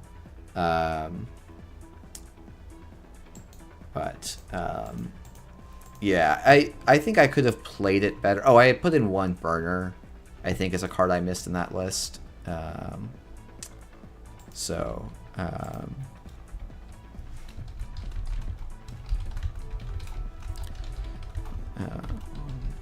me just type this out for you. -1 stone ship, -1 cataloger, +1 deep dive, +1 burner. I guess I can build that list here quickly just so that I can show it on stream. Meter, what makes people decide? It's what they think the meta is going to be. Let's see. What is this? This is...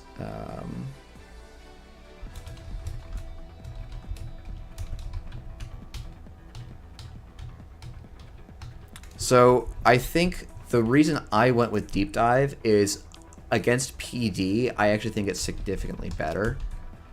Because it basically just lets you close out the game in some places where you shouldn't really be able to.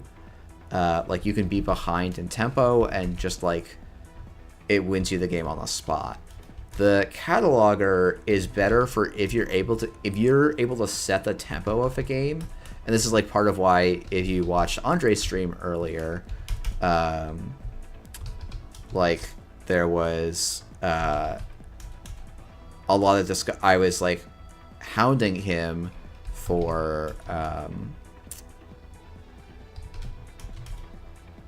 discarding a cataloger because he was ahead on the board, sort of, but like the corp had a remote, and so if you're not able to contest the remote, but you have control of R&D, cataloger is a much more robust win condition because it makes the corp respond to you rather than you having to respond to the corp.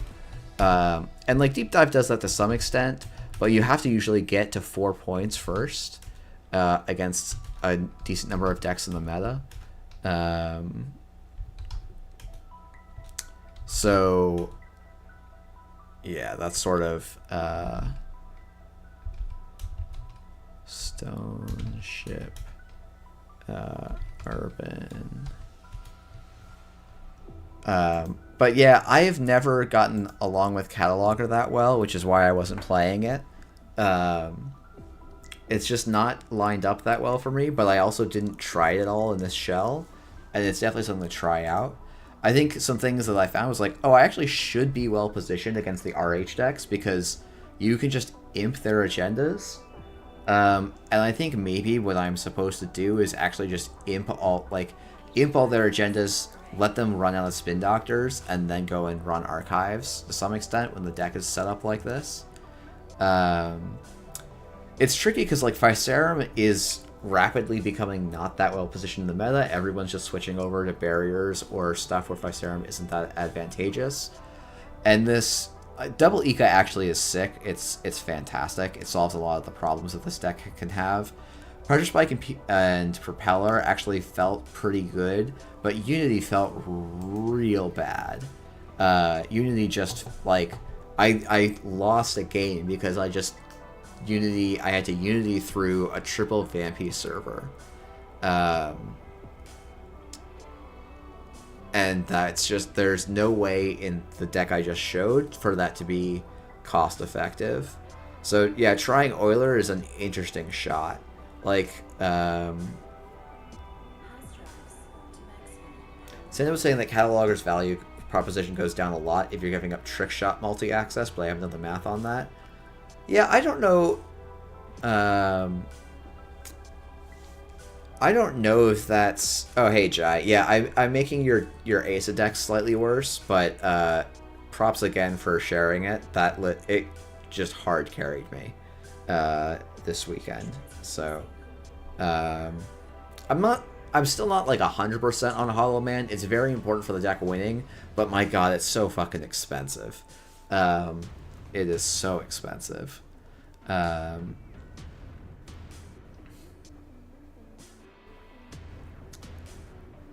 Yeah, I don't know. It's like part of me is like Trick Shot does work a little bit better with Deep Dive. Hey, evening, Andre. You just missed a little bit of discussion about me talking about Cataloger and why I was chiding you, but yeah.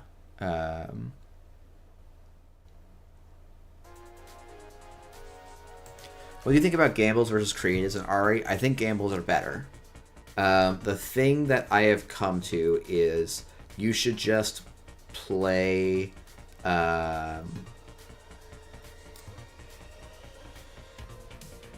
Wait, did Andre stream last night? Or is it was a bit brutal something else? Now I'm very confused. So I think gambles help you have a better turn one, which is just kind of important. And it is not as hard as I thought, especially once you start including coalescences, to bounce back up to 5 credits. And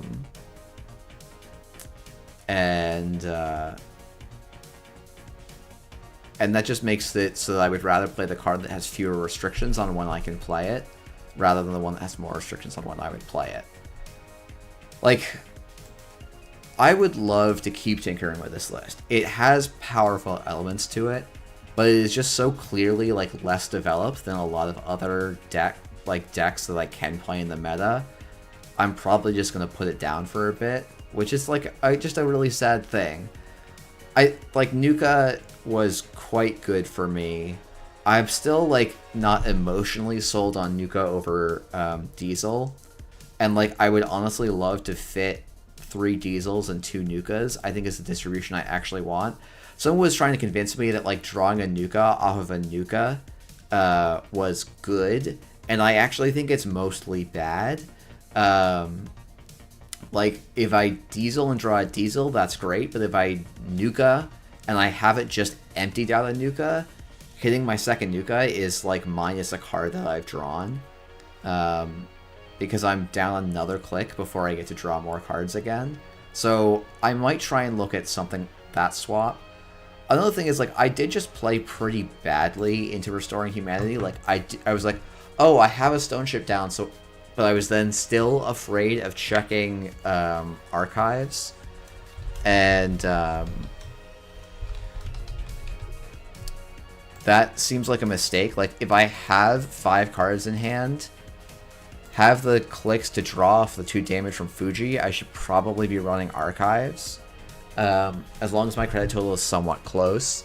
The challenge is obviously if it's like bacterial into feed me bacterial, it becomes a very difficult line. And that's maybe why it's like justifiable-ish to be scared, but like I should have ideas against that style of line, and so I need to like set things up. I would say, honestly, getting a second burner in here feels great. The runner is much more controlled, and you have to like seize the tempo. And I think burner is a great way to just seize the tempo. And I feel like I lost a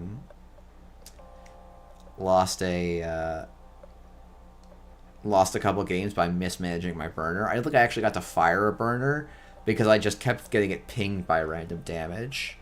Yeah, RH can kill through Stone Ship and Lily Pad if they feed you 6 and can land 2 punitives, which is like sometimes what I was worried about, but I don't know. Maddie's comment, why does he keep saying Nuka? Because of Dr. Nuka Vrolic, I guess? I don't know. Am I saying something? Am I saying it in the George W. fashion? Yeah, I think Burner's is a very good card for the Jinteki matchups because it just lets you control the tempo.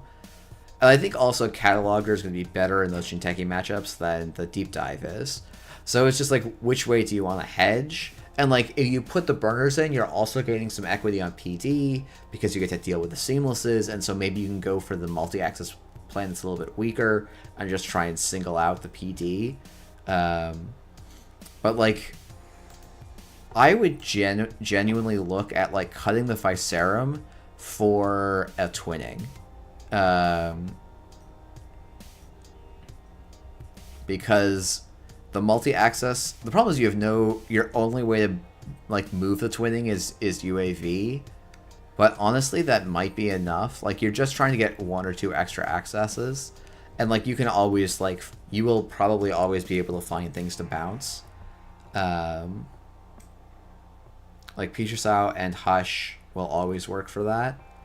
I guess if you wanted to, if people go to the YDL PD list, Burner may lose value in that matchup. Sure, but you have Clot in that matchup.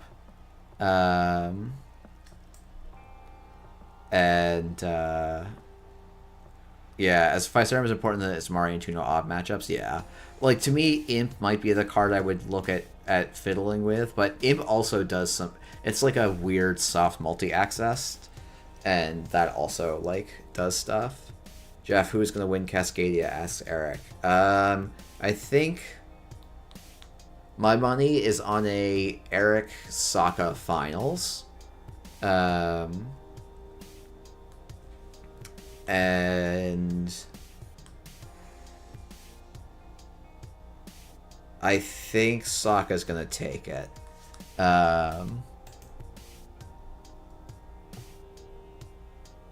I want to keep this hand because the first 3 cards are great.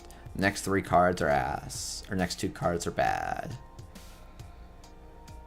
But if I go off-world behind an ablative, install the wage workers, click for a credit.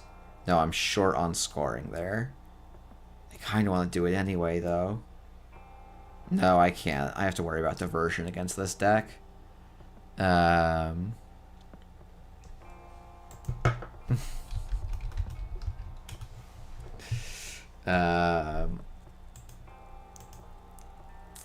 Okay. Let's...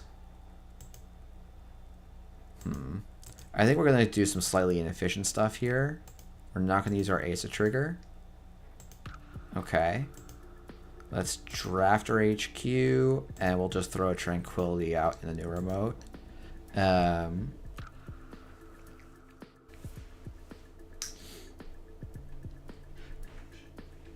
Okay. Let's... Yeah, I think I can do this. I can res this, res the drafter, fire on broken subs, done.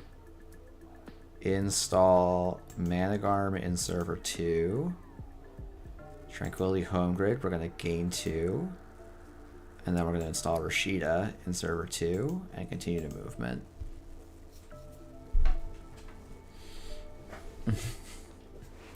And like, I'm probably losing too much here, but I think... What am I actually losing? I'm spending... Like, Gus has to spend a lot here. And if I draw an ice, I just get to go Rashida the ice. And this drafter is actually now more online than it was before. If I draw an ice here, I'm so happy. If I draw an ice here, I'm so happy. I'm so happy. Tranquility Home Grid, we're going to gain 2, and then we're going to install the Gatekeeper. I think I'm going to save these fully ops here. Because I think I get to do this next turn. This Tranquility Home Grid is slapping. I don't think I ever drew it in relevant time for the event on Saturday, so... excited to see this do work here. I'm going to get Pinhold, I think. But I think that's okay. MIC is maybe enough. Bankroll, where are we going with this bankroll? We're going Archives for free. Yep, makes sense. Do we have the pinhole now? Nope, just taking a single R&D seems reasonable enough. Seas Vitruvius makes sense, honestly. Gus has earned it.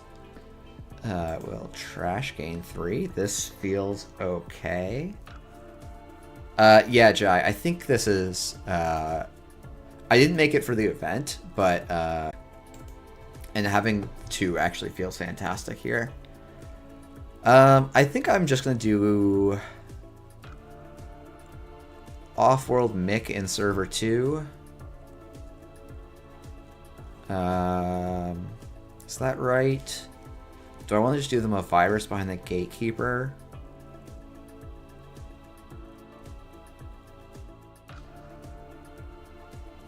This is a... Sorry, thinking. Okay.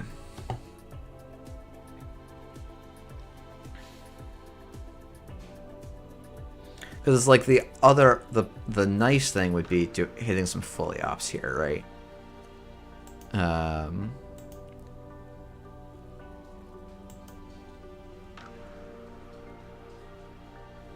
I guess I can just play this fully op for +5, which is good. And then I'll actually just put the Spin Doctor in server 2, I think.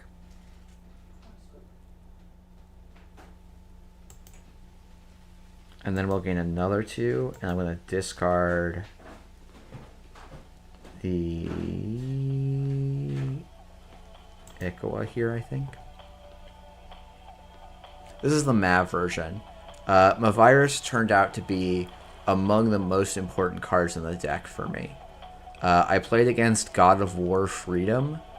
Or maybe it was God of War Essa. No, I think it was God of War Freedom.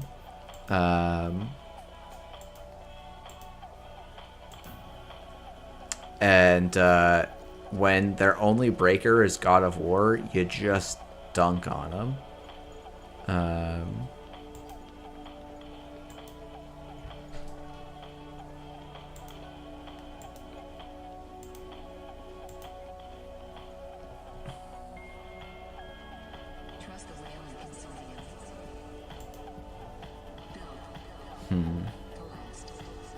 So, opponent can beat a Mick Gatekeeper server. The question is, should they? Or am I actually just going to fast advance the Luminal here? How much does it cost me? It costs me a lot.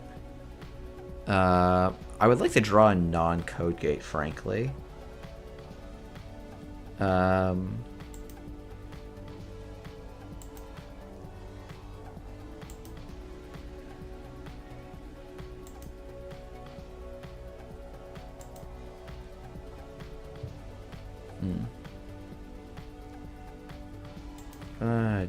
I did this in a bit of an odd order. Okay. Yeah, this is definitely an odd order. I guess I get some control over this now, though. It's probably just the Nico campaign that goes. I probably don't need the Biolic in this matchup, but it's a nice... You can just jam Luminal Mick and set up powers. Yeah, that's probably... The reason I'm a little bit hesitant is Gus actually is sitting on a lot of credits here. But maybe that's overly cautious of me.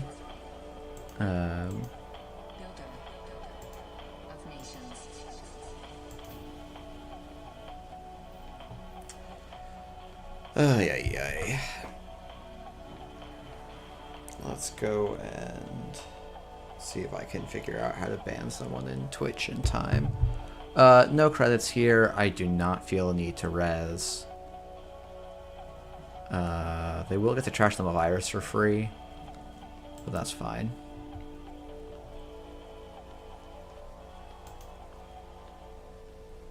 I guess I could have denied them some bankroll money. Like, that is going to be a liability for me this whole game.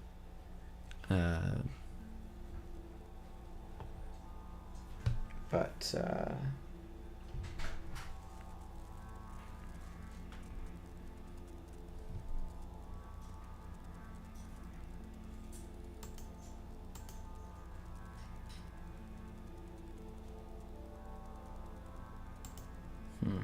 Okay. Let's see if I can... Oh, here we are. And... Okay. Thinking.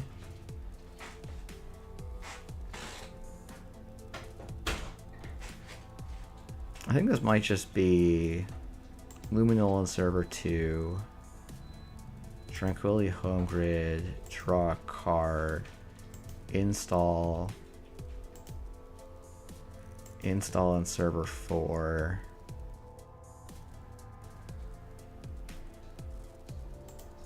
You know what, let's do another install. Let's res the Spin Doctor, honestly. Ooh, Ansel does feel good here. So this would be the third fully op. I think that's okay. I'm gonna draw 2. I don't think I actually need the virus here. So I could draw another 2, but I think we're gonna have done this badly. Okay. So I think we're gonna ditch Trank, the Hedge, and then the virus. Ansel and R&D is an interesting idea here.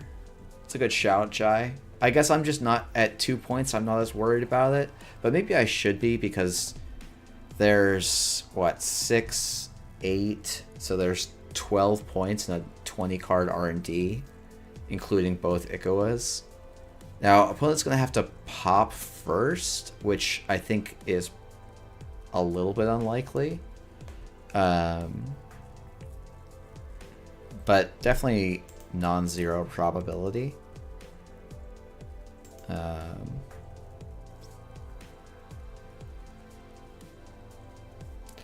So we baited out an inside job, and that's kind of it in terms of tricks. All 3 bravados are down, but they're sitting on 12 credits when they need them. So they're going to go single and then run the Spin Doctor, I guess. Oof. Boomerang. So they don't win here. We do need to make them spend this.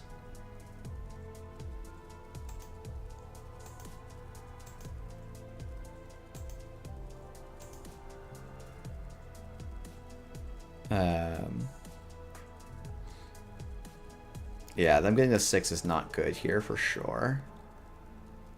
But I think we have an okay line here. I would have loved to have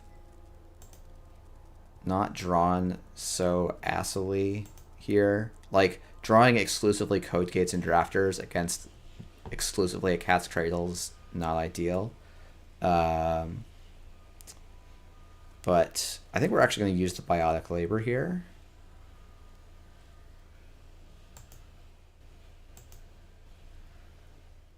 We're going to go server 2. Tranquility Home Grid's going to gain me 2. Then I'm going to install the Ansel on server 2. Then we're going to advance. Then we're going to res. Then we're going to score. We're going to off-world office. Powers that be. I think we're just going to put a Rashida in server 2 here. Oh, I'm sorry. That's not what we're going to do. Sorry. We're going to instead install a card from my hand.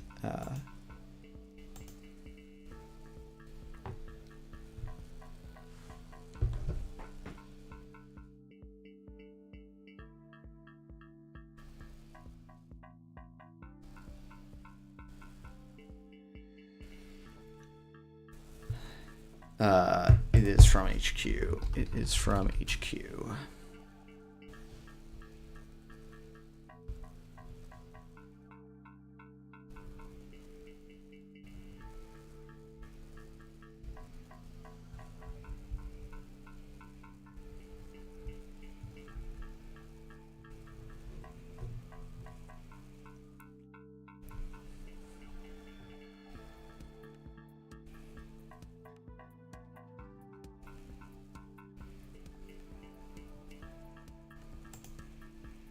Yep, you got it.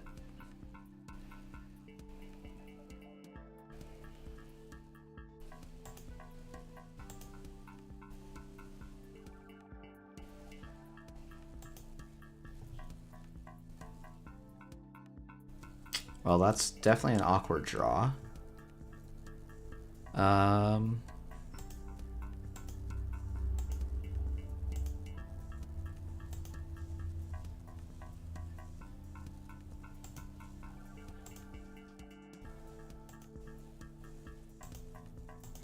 They're just not going to run HQ here.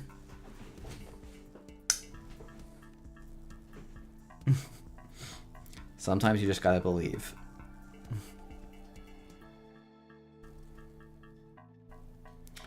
This is actually a line where we're going to quad advance the Vitruvius, install the Ikoa in server 2. Because that gives us the biotic to win the game line.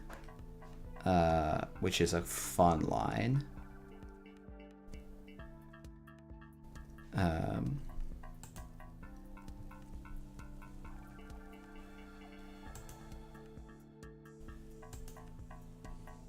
Yeah, we do win in 2 turns. Now, opponent just needs their Sentry Breaker, but they don't have a way to know that. Okay, that's definitely something.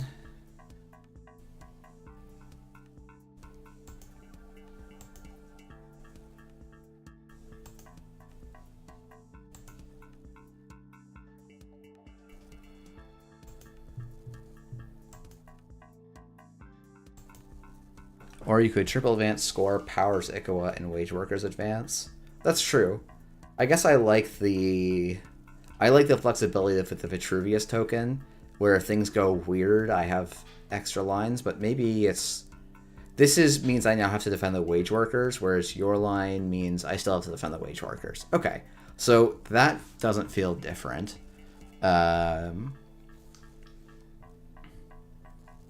I don't mind it quite as much.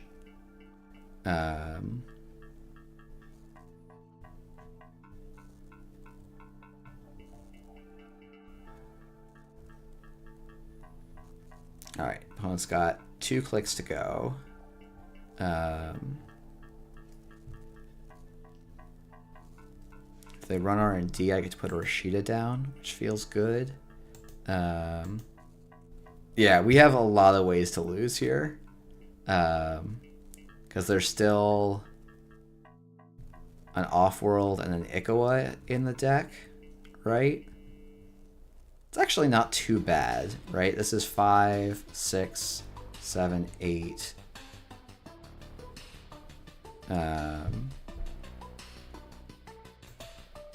Twinning comes down, that's not great. What am I missing?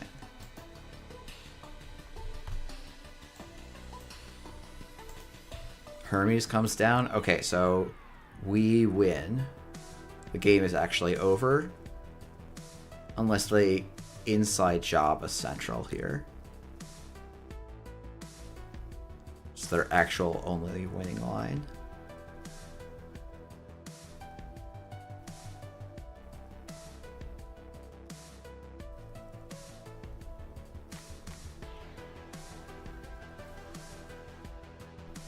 We'll hope that Gus McCreed is not, listen. Yeah, Hermes does seem like an odd one here.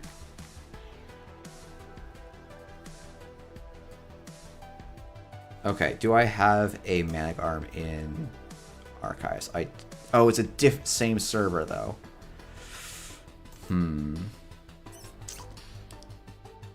Okay, so this is going to be Res Ablative. Install Rashida in a new remote. Done.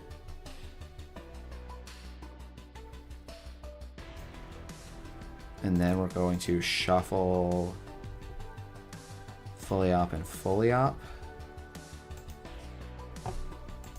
Which is maybe suspicious, but I think it's my only...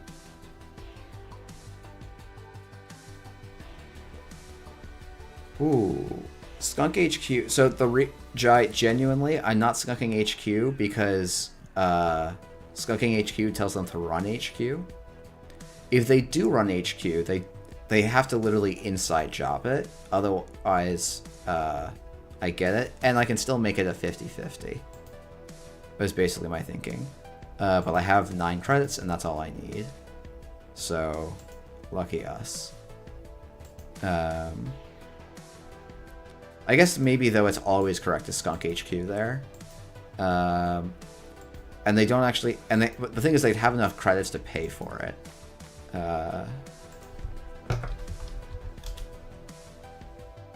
So, I don't know. It's an interesting one.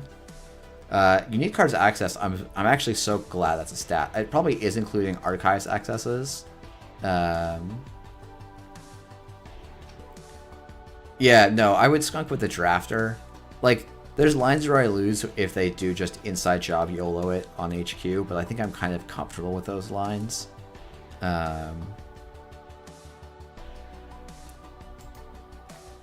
You know, it's not... Once I pop the Spin Doctor, they know it's the end of the game, but... yeah, it was just 2 agendas in R&D, so my odds are probably pretty safe anyway. Yeah,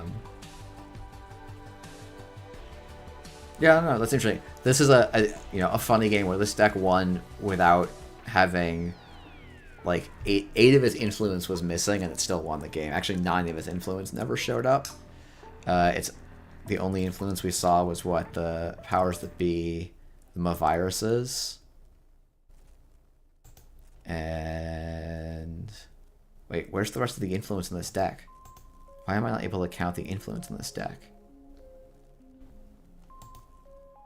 What's the other influence in this deck? Oh, the Spin Doctors, of course. It's the Spin Doctors. Yeah.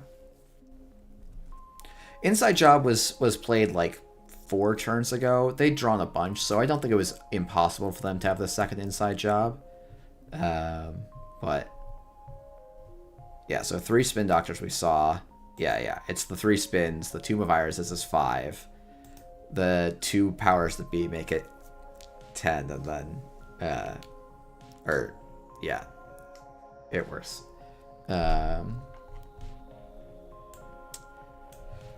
All right. Yeah, the 2 Tranks felt great. That's a very nice swap. Makes the deck feel much nicer. Yeah, exactly. Sometimes Wage Workers, like, there's definitely some games where I did not res Wage Workers, and then there's other games like this where it just provided, like, a lot of value. Yeah, it basically, like, I kind of have been thinking of Hollow Man as like an extra Wage Workers in some cases. But Wage Workers is much more like econ positive. Yeah,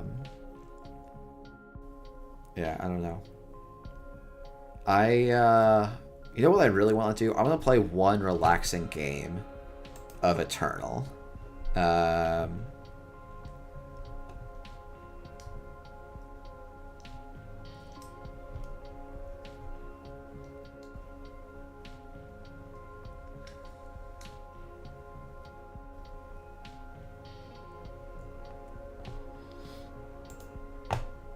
So we'll see if there's any bites. This is like one of my... I think this is a little bit unlikely, but, you know, one can hope.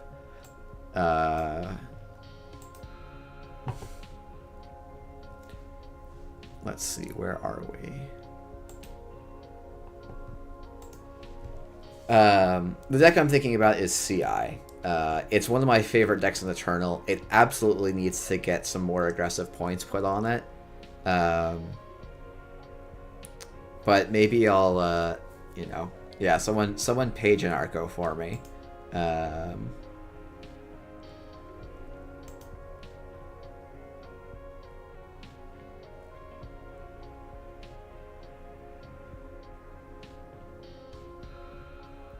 This is a 7-point combo.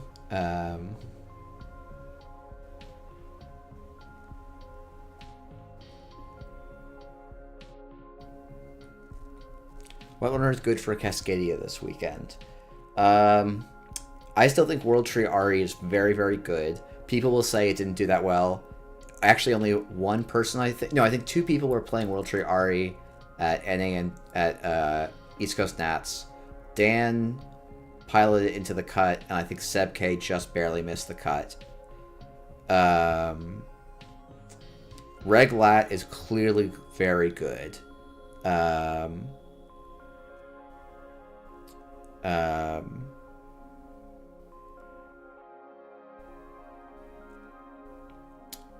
think there's a very good host deck out there. I don't know if it's been published yet. But I actually think it is very, very good into the, like, counter World Tree meta. I do think Noggins Knife deck is pretty real. I think Value Crim is actually pretty solid. Yeah, I mean, I think his Venti deck, I don't know. It is both very good and also kind of fragile, and it's like... it's how I feel about a lot of the Wayland deck, all of the Ob decks right now. They are simultaneously quite good and quite fragile to people learning how to do things. Do you think Red Glat might be better than World Tree? I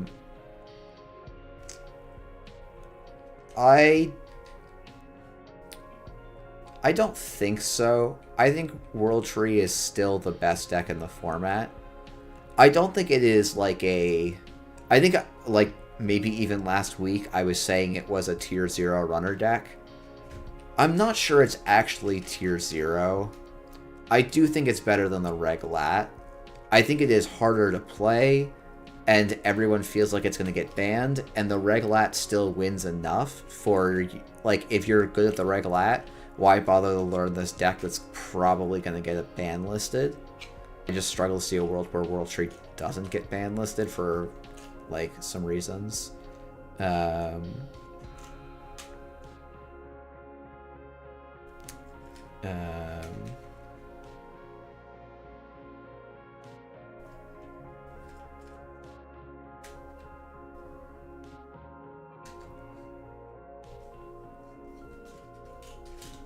Hey, Izzy.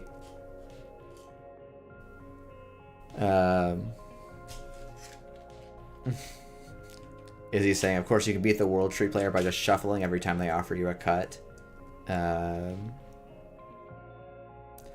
Oh, Jai, that does sound sick, though. World Tree Ari is fan. So, look, here's the truth. I really like the UAV Urban Art Arasana decks, but I think if you just go back to, like, the Frog Off Keeling, the, like, we're actually, let's just play Crim, but in Shaper, you're probably in a slightly better spot. But I don't know where power level it ends up. But yeah, to me, I think you have Knife Crim, you've got Multi-Access Crim, you just have to be cognizant of how you're going to play your punitive matchups. You've got Reg Lat, you've got World Tree Arasana, and I think there is a very good Hoshiko deck out there. I'm not convinced by the Tag Me Freedom deck, but that's fine. I don't need to be convinced. It did put up some result. It put up some good results. I just don't see a world where it beats Asa with any, or even PD consistently, but maybe I have that wrong. I have to assume that's a matchup they tested. It just looked very swingy. I don't know. Or it seemed very setup heavy, which I don't want to play into a PD deck, I think. Essa is also, like, top consideration as well. Essa is quite good. Essa is definitely in that, like, Essa is probably up there with Reg Lat as for me in terms of power level.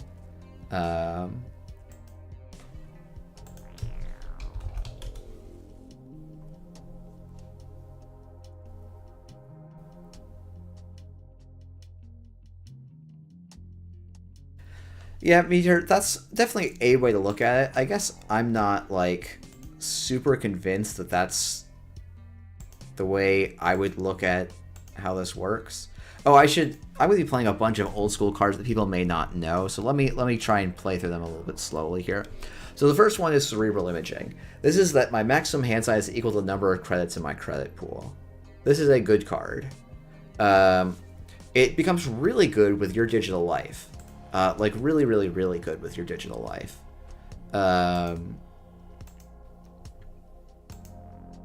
So you just start doing some absolutely obnoxious things.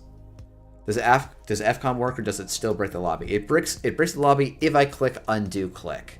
Not entirely. Oh man, we're gonna see some classic good stuff. Andromeda, which is Shurgam. Like, so Andromeda is like starting hand of 9 cards, which is sick. Oh, and we're seeing a current. So this card is not trashed until another current is played or an agenda is scored or stolen. This is great news for me. This means that I'm not going to get hit with the really hard counterattack. I'm just going to get some pretty soft counterattack, which is even better. This is why this deck needs to be kind of tamped down a bit by the people in charge of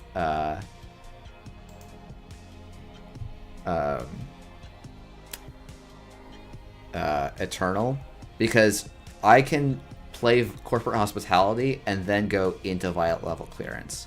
Now I think what I'm actually going to do here, I don't have a way to gain a click, so we're just going to instead play a...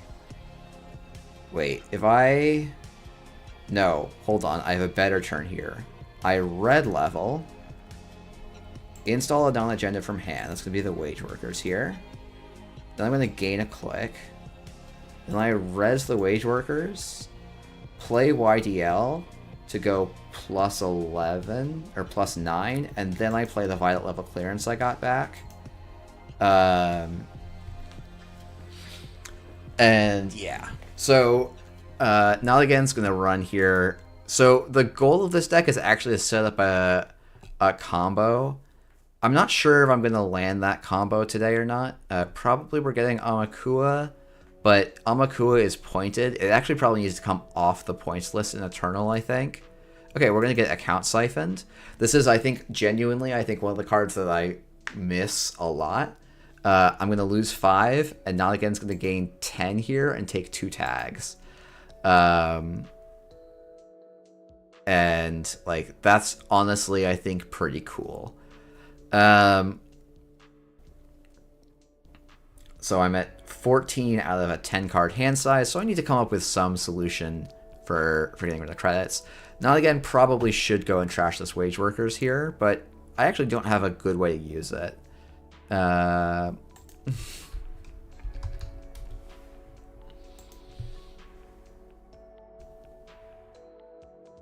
Wait, but you can use it to expose, remove a tag, and make a run.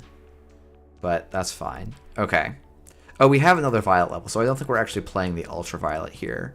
I think instead we're... Oh, this vanilla is blank. So what are we going to do? I think we're just going to Ultraviolet clearance here. And we can just discard a bunch of these vanillas. I think I'm going to put this Gatekeeper... No, it does have to kind of go on HQ, doesn't it? Okay, so I have to discard 4 cards here. This is actually what this little plus is for. It's for this... Oh, actually, as long as the Drafter would have been better, I think.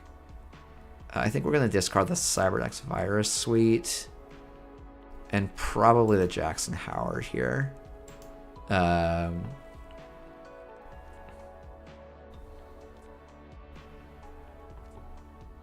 This is also, like, I appreciate Not Again playing this. It is a bad matchup for him.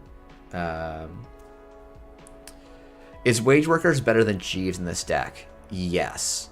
It's not because of the RLC thing. It's because Wage Worker says whenever you finish taking an action, if you've taken that action exactly 3 times this turn, gain a click.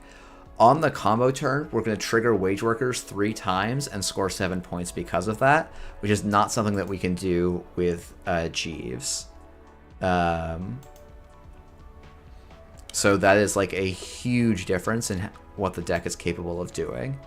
Yeah, because clicking off FCOM gives us a click. Advancing 3 times gives us a click. Playing 3 events gives us a click. So we get 3 extra clicks. Slifen would not actually be that bad for me, honestly. So I think I'm going to install a drafter on R&D, gain a credit, and then we're just going to play another vital level clearance.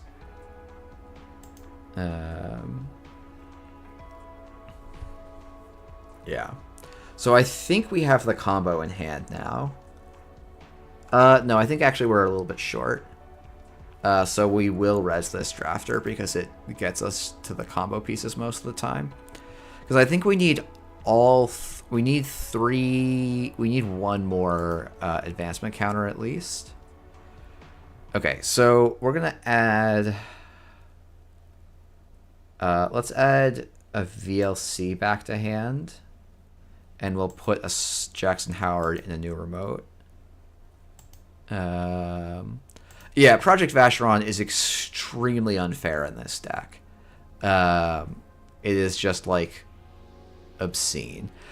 We do actually have a better turn than playing VLC, actually. Which is kind of wild. Oh, wow, that make unbeatable on the trace is kind of cool. Because now I get to actually click Jackson Howard, draw 6, and then gain all of my cards worth of credits. Which is a very, very silly interaction. Okay, I have to have the combo, I think, next turn. Maybe I don't.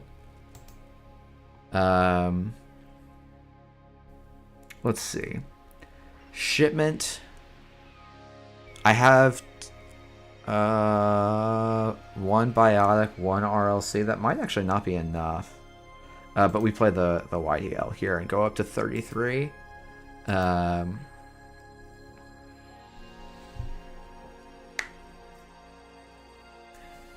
I think we must have enough. Yeah, I mean, this is why this deck needs to be pointed more. It is pretty solitaire. It's 2 shipment from Sands, 1 shipment from Guya, and 3 business as usual. Yeah, I think I need 4 of those events to win the game. Yeah, this can... I don't care about... There's no single here that costs me the game.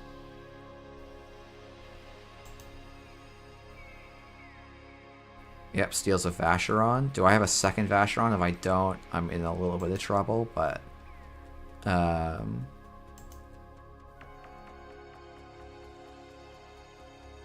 YDL, it's either YDL or you just put more points on CI, I think.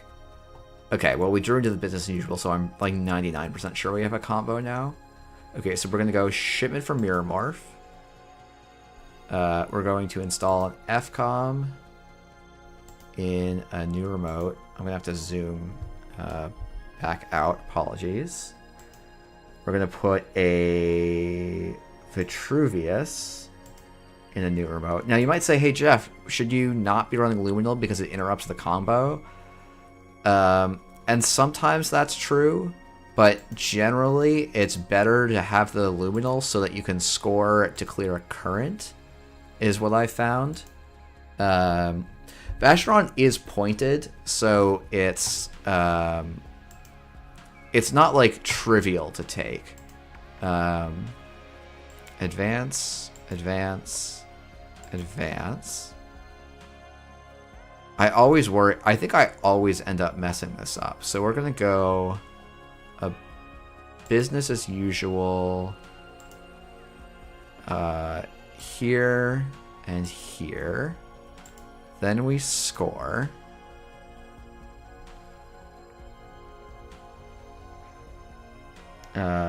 Then take an FCOM click, take an FCOM click, take an FCOM click. I might have to do something funky here. I think I may have messed this up again.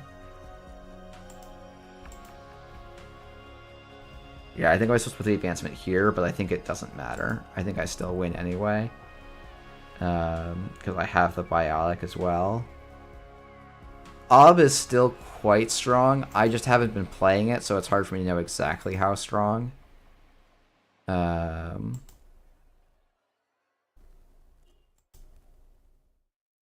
Oh, interesting. I've really fucked this up, haven't I?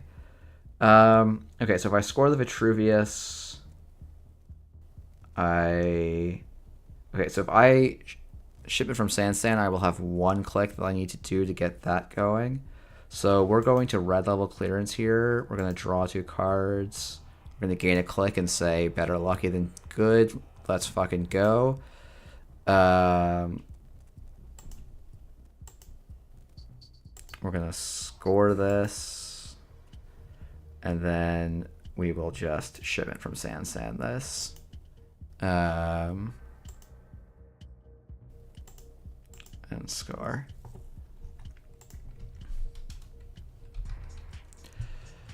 Gee, thanks for being a punching bag. Thanks for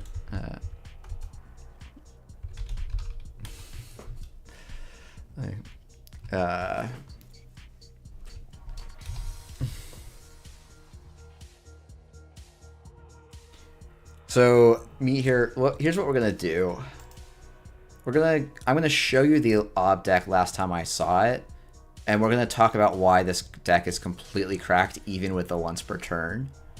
If I go to Eternal, there was a line to shipment the Vit for a counter to score Vacheron with. I think I was a click short. I think I'm not 100%. We could go back and look at the replay. So this is me here. This is the reason that op is quite silly. You play 23 assets, which is a pretty good start for being silly. You have Tour Guide, Enigma, and Border Control, just for some nice utility. Your combo, though, is you play Biotic Labor, play Mutually Assured Destruction, and then High Profile Target. And you can do functionally an infinite amount of damage on about turn 5. Let's see if I can find some op version games of this. Oh, they're going to be all gone in my replays. But the reason this deck is kind of completely gross is Estelle Moon, right? This is a 2 to res card. You find this, you res it, you install 2 cards. You then pop Estelle Moon when the runner runs it. So you draw 2 cards, you gain 4 credits. So you're up just +2 in a card, except then you get a 1-coster. That is usually Mark Yale. It's not always, but it's usually... Actually, is it only Mark Yale in this deck? It might be only Mark Yale. Oh no, it's usually Mark Yale. It's not exclusively. Now you get to get a Mark Yale. If they don't immediately go and spend 3 credits to trash the Mark Yale, congrats, you now have a Rashida. Oh, you also have Commercial Bankers Group in certain board states. So it ends up being pretty easy for you to end up with, you know, somewhere between around 6 res cards on the board quite quickly. Jeeves Model Bioroids also ends up getting searched off of Cyberdeck's Fire Suite. Cyberdeck's Fire Suite tutoring both Estelle Moon and Jeeves is quite silly. And so you don't even need the Biotic Labor. The Biotic Labor, I'm remembering now, it's been a while since I played this. I put this in as a safety valve for if they trash all my Jeeves. But you can also just play Mutually Assured Destruction, trash the Jeeves, you still get the click, and then you also can tutor for Malia from your deck to blank the runner's kill protection. Because all of the strongest kill protection in the format is resource-based. So Malia blanks it. And that means that you basically always land kills. So the deck is just quite silly consistent. Is this okay into Wizard? Yeah. It is probably about 60-40 into Wizard, and I think like 70-30 into the rest of the field. Like Ballroom Wu, I'd have to go and see if I can get him to come show up to one of these. Though these are now a little bit late for him.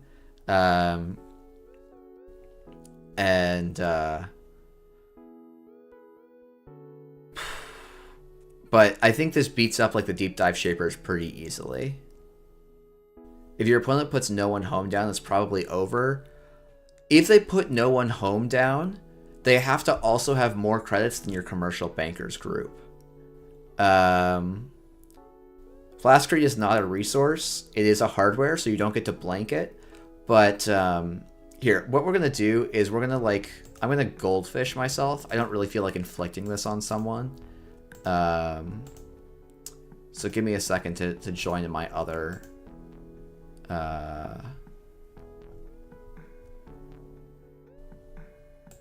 another side.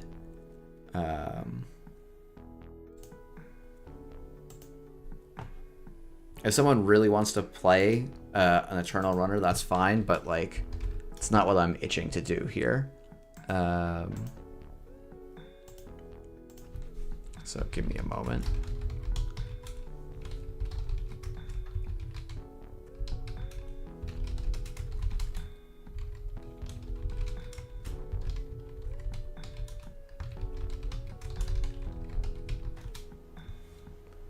Okay, let's sign in with this account. Let's go in. Okay. Let's go and grab my Eternal Wizard. This is not like the... it's actually... No, it's a pretty good wizard. I think it's pretty close to optimal. I've tried to tech it for this Ob matchup, so it might be good enough, but...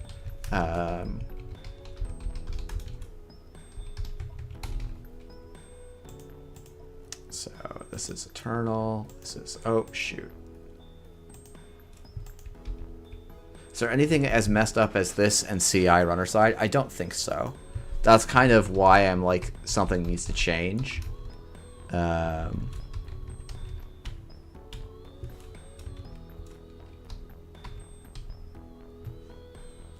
Is I think these two decks are a little bit too fucked up. Okay.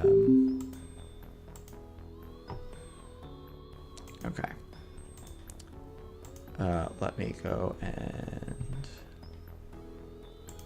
turn off game sounds. Okay. I guess it's actually more interesting if you guys can see both sides if I'm really going to goldfish this. But this is like a pretty playable hand here. Wizard's hand is Faust 0, Medium 0, Labor Rights, which is not quite good enough. Runner, SVA, Salvage Vandus Armory, is banned because no one actually wants to play that version of Netrunner, I think. Okay, so this is... It's actually a line I want to start trying out a bit more, where I actually... ice the moons. Well, I guess it doesn't actually work here. So we're going to do this instead. Okay, Wizard is going to go Sure Gamble, install Desperado, run server 1. We're going to pop a Stell Moon, install a 1-coster. We'll get a... on this board... I think we'll get a... Bankers, because I think the Yale just gets... I think either of them is getting trashed, and Bankers is a bit worse. Is the runner side mostly fair but super efficient? Yeah, arguably.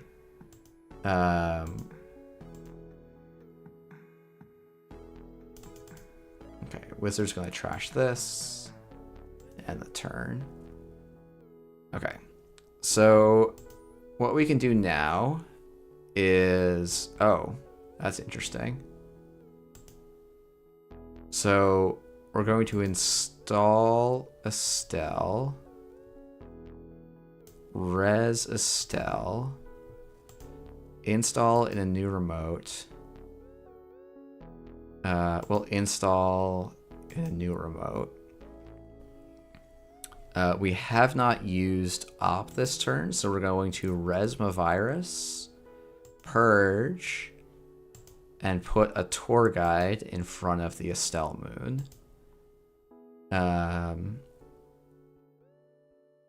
If the lag cooperates. So as a runner, the big thing that this wizard deck is honestly lacking is draw.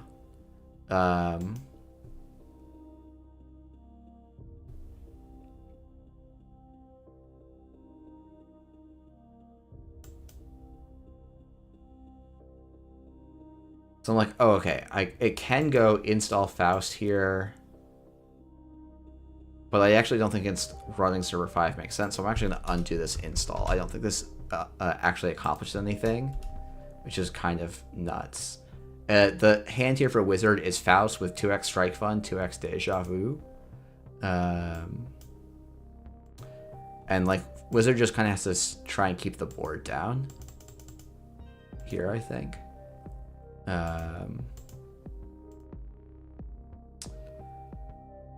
And so we're on Spin Doctor because we need the points. We'll res the Spin Doctor, and then we will shuffle the Spin Doctor, and we'll put back probably the Leah and the Moons. So like, this is like not the most blisteringly fast draw you can have with this deck for sure. But we do get to go Rashida in a new remote, Spin Doctor new remote, fire Estelle. We'll install a Mark Yale in server 5. Oh, I should have probably rest the Jeeves, but actually keeping them guessing is somewhat good. Is Wizard the reason trash costs for FFG were like 3+? I've heard people say that, but I don't know if it's just coincidence. No, it's absolutely the reason why.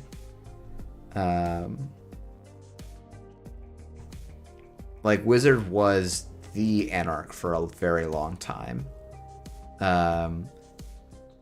They were different before, but like if you look at the like Mumbad cycle, like all of the there's not a single card that costs less than 3 to trash, and that continues to stay true for like the entirety of FFG, and like he is a big part of why.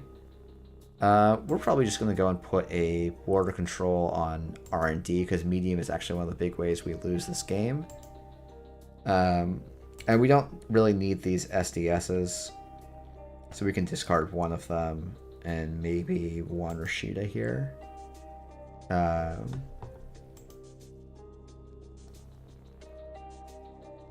Okay, it might actually, I think with the Yale, like, Wizard has the tempo to actually go and contest this. So now we're going to res a bunch of things.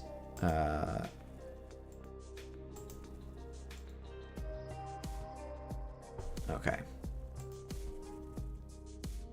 So Wizard would have to throw 4 cards out of his hand here. Which seems like a non-ideal thing to do. But trashing the Wage Workers is definitely worth it for Wizard.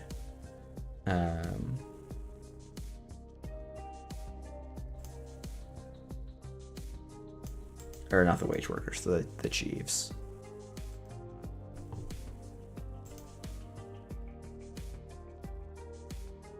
So we'll have Rashida Fire. No. Okay. So let's just put out another Estelle. We're just basically trying to draw for combo pieces, so we don't particularly care if this Estelle survives. And this is much closer to what I think people would pejoratively call asset spam. Executive Boot Camp is actually very fun tech for a particular matchup.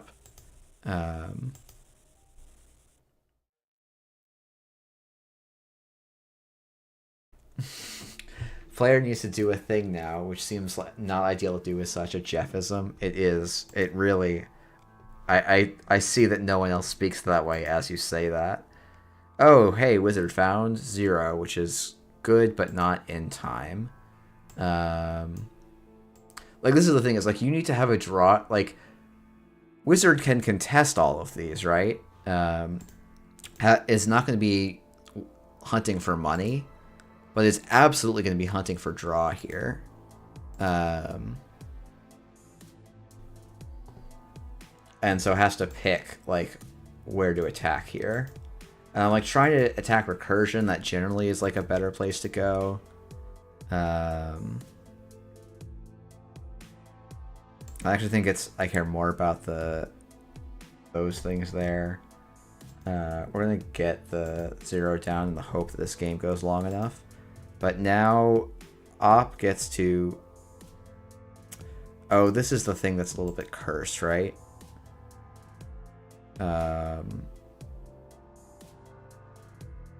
Start turn... Oh, fudge. Okay, we're going to do some stuff manually here that I messed up. Which is, we're going to go and pop this, install a Rashida in server 5, and then we're going to go and actually pop the Rashida. Because you can do that, it's just basically impossible to do with this interface right now. Oops, not clicks.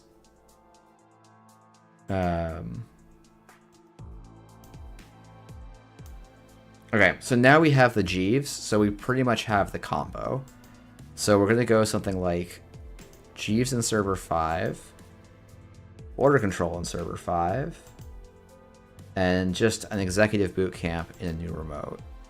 The only thing we have to be careful about is that we don't dump all of our points in archives, and like the runner has to, the runner has to win this turn. And they can actually. Like, we had a somewhat bad draw. Maybe there's an argument that instead of doing one of these installs, we need to pop and use the Drudge Work and play for next turn. Let's see, there's only 2 rezzed assets. So I think Runner can go 0 here. Oh, Hacktivist is actually a very sick card here. It makes this combo now non-deterministic and gives them a real shot. Let's see, it's high-profile target. And then we're going to go and run server 13. Oh, not server 13. Oops. We're going to undo click and impose some JNet lag on everyone. Run server 14 instead, I think.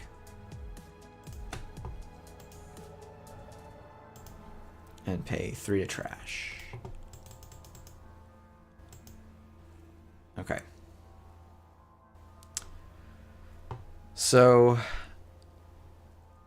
here, what Ob is going to do is start the turn. Oh, you don't actually need Jeeves now that you drew the Biotic Labor. So this is like the neat thing about including a Biotic Labor is it gives you outs against stuff like Hacktivist Meeting.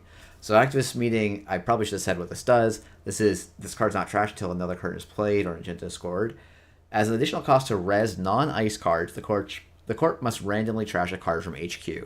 So with only 1x of each of the combo pieces, I would need both the HPT and the Mutually Assured to survive.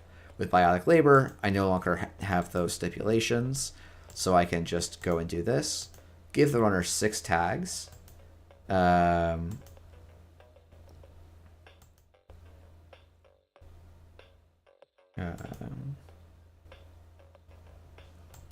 Oh, I may have just fucked up. Okay, fortunately I did not. I almost fucked up, but...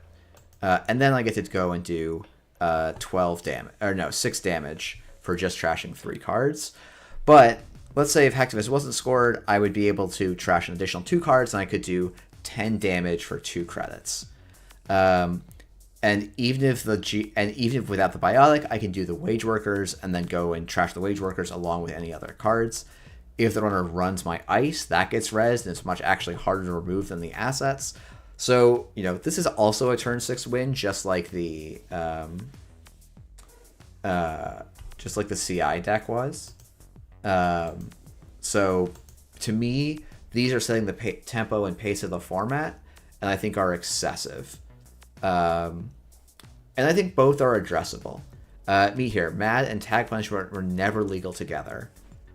Yes, so High profile target was nominally going to be legal at the same time as mutually assured destruction, but on the set release, high profile target got banned, and I think some people were mad because it actually got announced before mutually assured destruction was, if I remember correctly. And then people wanted to be like, let's just see how broken it is. And like, this is one of those cases where I'm like, as a playtester, it was super uninteresting because it was this exact same combo, but in standard.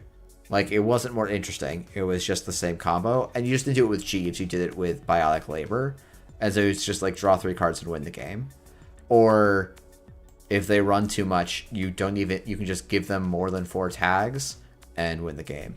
So in terms of asking about tech, No One Home in theory is tech here. You'll notice we are on 15 credits, which does make it a little bit difficult to consistently be ahead of 15 credits, be beating the entire board. But No One Home is a real threat. Also, you'll see that we drew a paywall implementation. This is just a countercurrent for us. It's used to clear hacktivist meetings. It's used to clear employee strikes. It is just there as a counter tech. It's one of the reasons I actually think currents are not a great design. And if I was going to make a Eternal that is aimed at letting people play all of the FFG cards and all of the NSG cards, I would probably keep a current ban. And then I would probably, like, genuinely, and this is a thing that's, like, tearing me up inside, I might think about banning Ob. I think you also have to ban Stell Moon. You have to ban either CI or some other stuff. Like, there's a lot of cards that either need to get banned or would need to be pointed in a different philosophical way than the current Eternal ban list. But for current Eternal, to me, the decks I've seen, so Meteor, I don't think currents should be banned as a whole in Eternal. From my perspective, I think there is Eternal is a format that probably should exist of, this is some of the highest power, wackiest stuff you can do in Netrunner. Then we have Standard, which is the set rotation. And I think you actually want some middle level between those two at some point.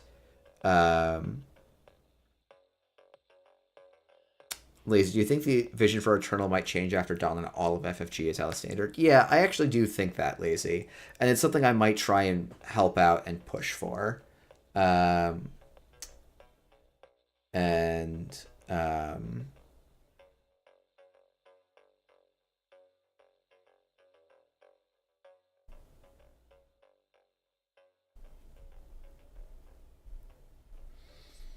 Yeah, so like I do think currents like should be legal in a format. It makes sense for them to be legal in the highest power format. That are almost more so for are some of the needs that runners can exist. I don't know that currents are in this weird spot where I don't know I can't actually tell you which side is helped by which of them exist. Because Corps are mostly running counter currents, so runners are thus obviously running currents to level the playing field, which probably suggests that it's runners that need the currents more than the Corps. But at the same time, you have like scarcity of resources is just like such a card. I don't know. It's such a card. But anyway, that's going to be it for me. I'm going to call it a night. Thanks everyone for tuning in, and I will see y'all next week. Bye-bye.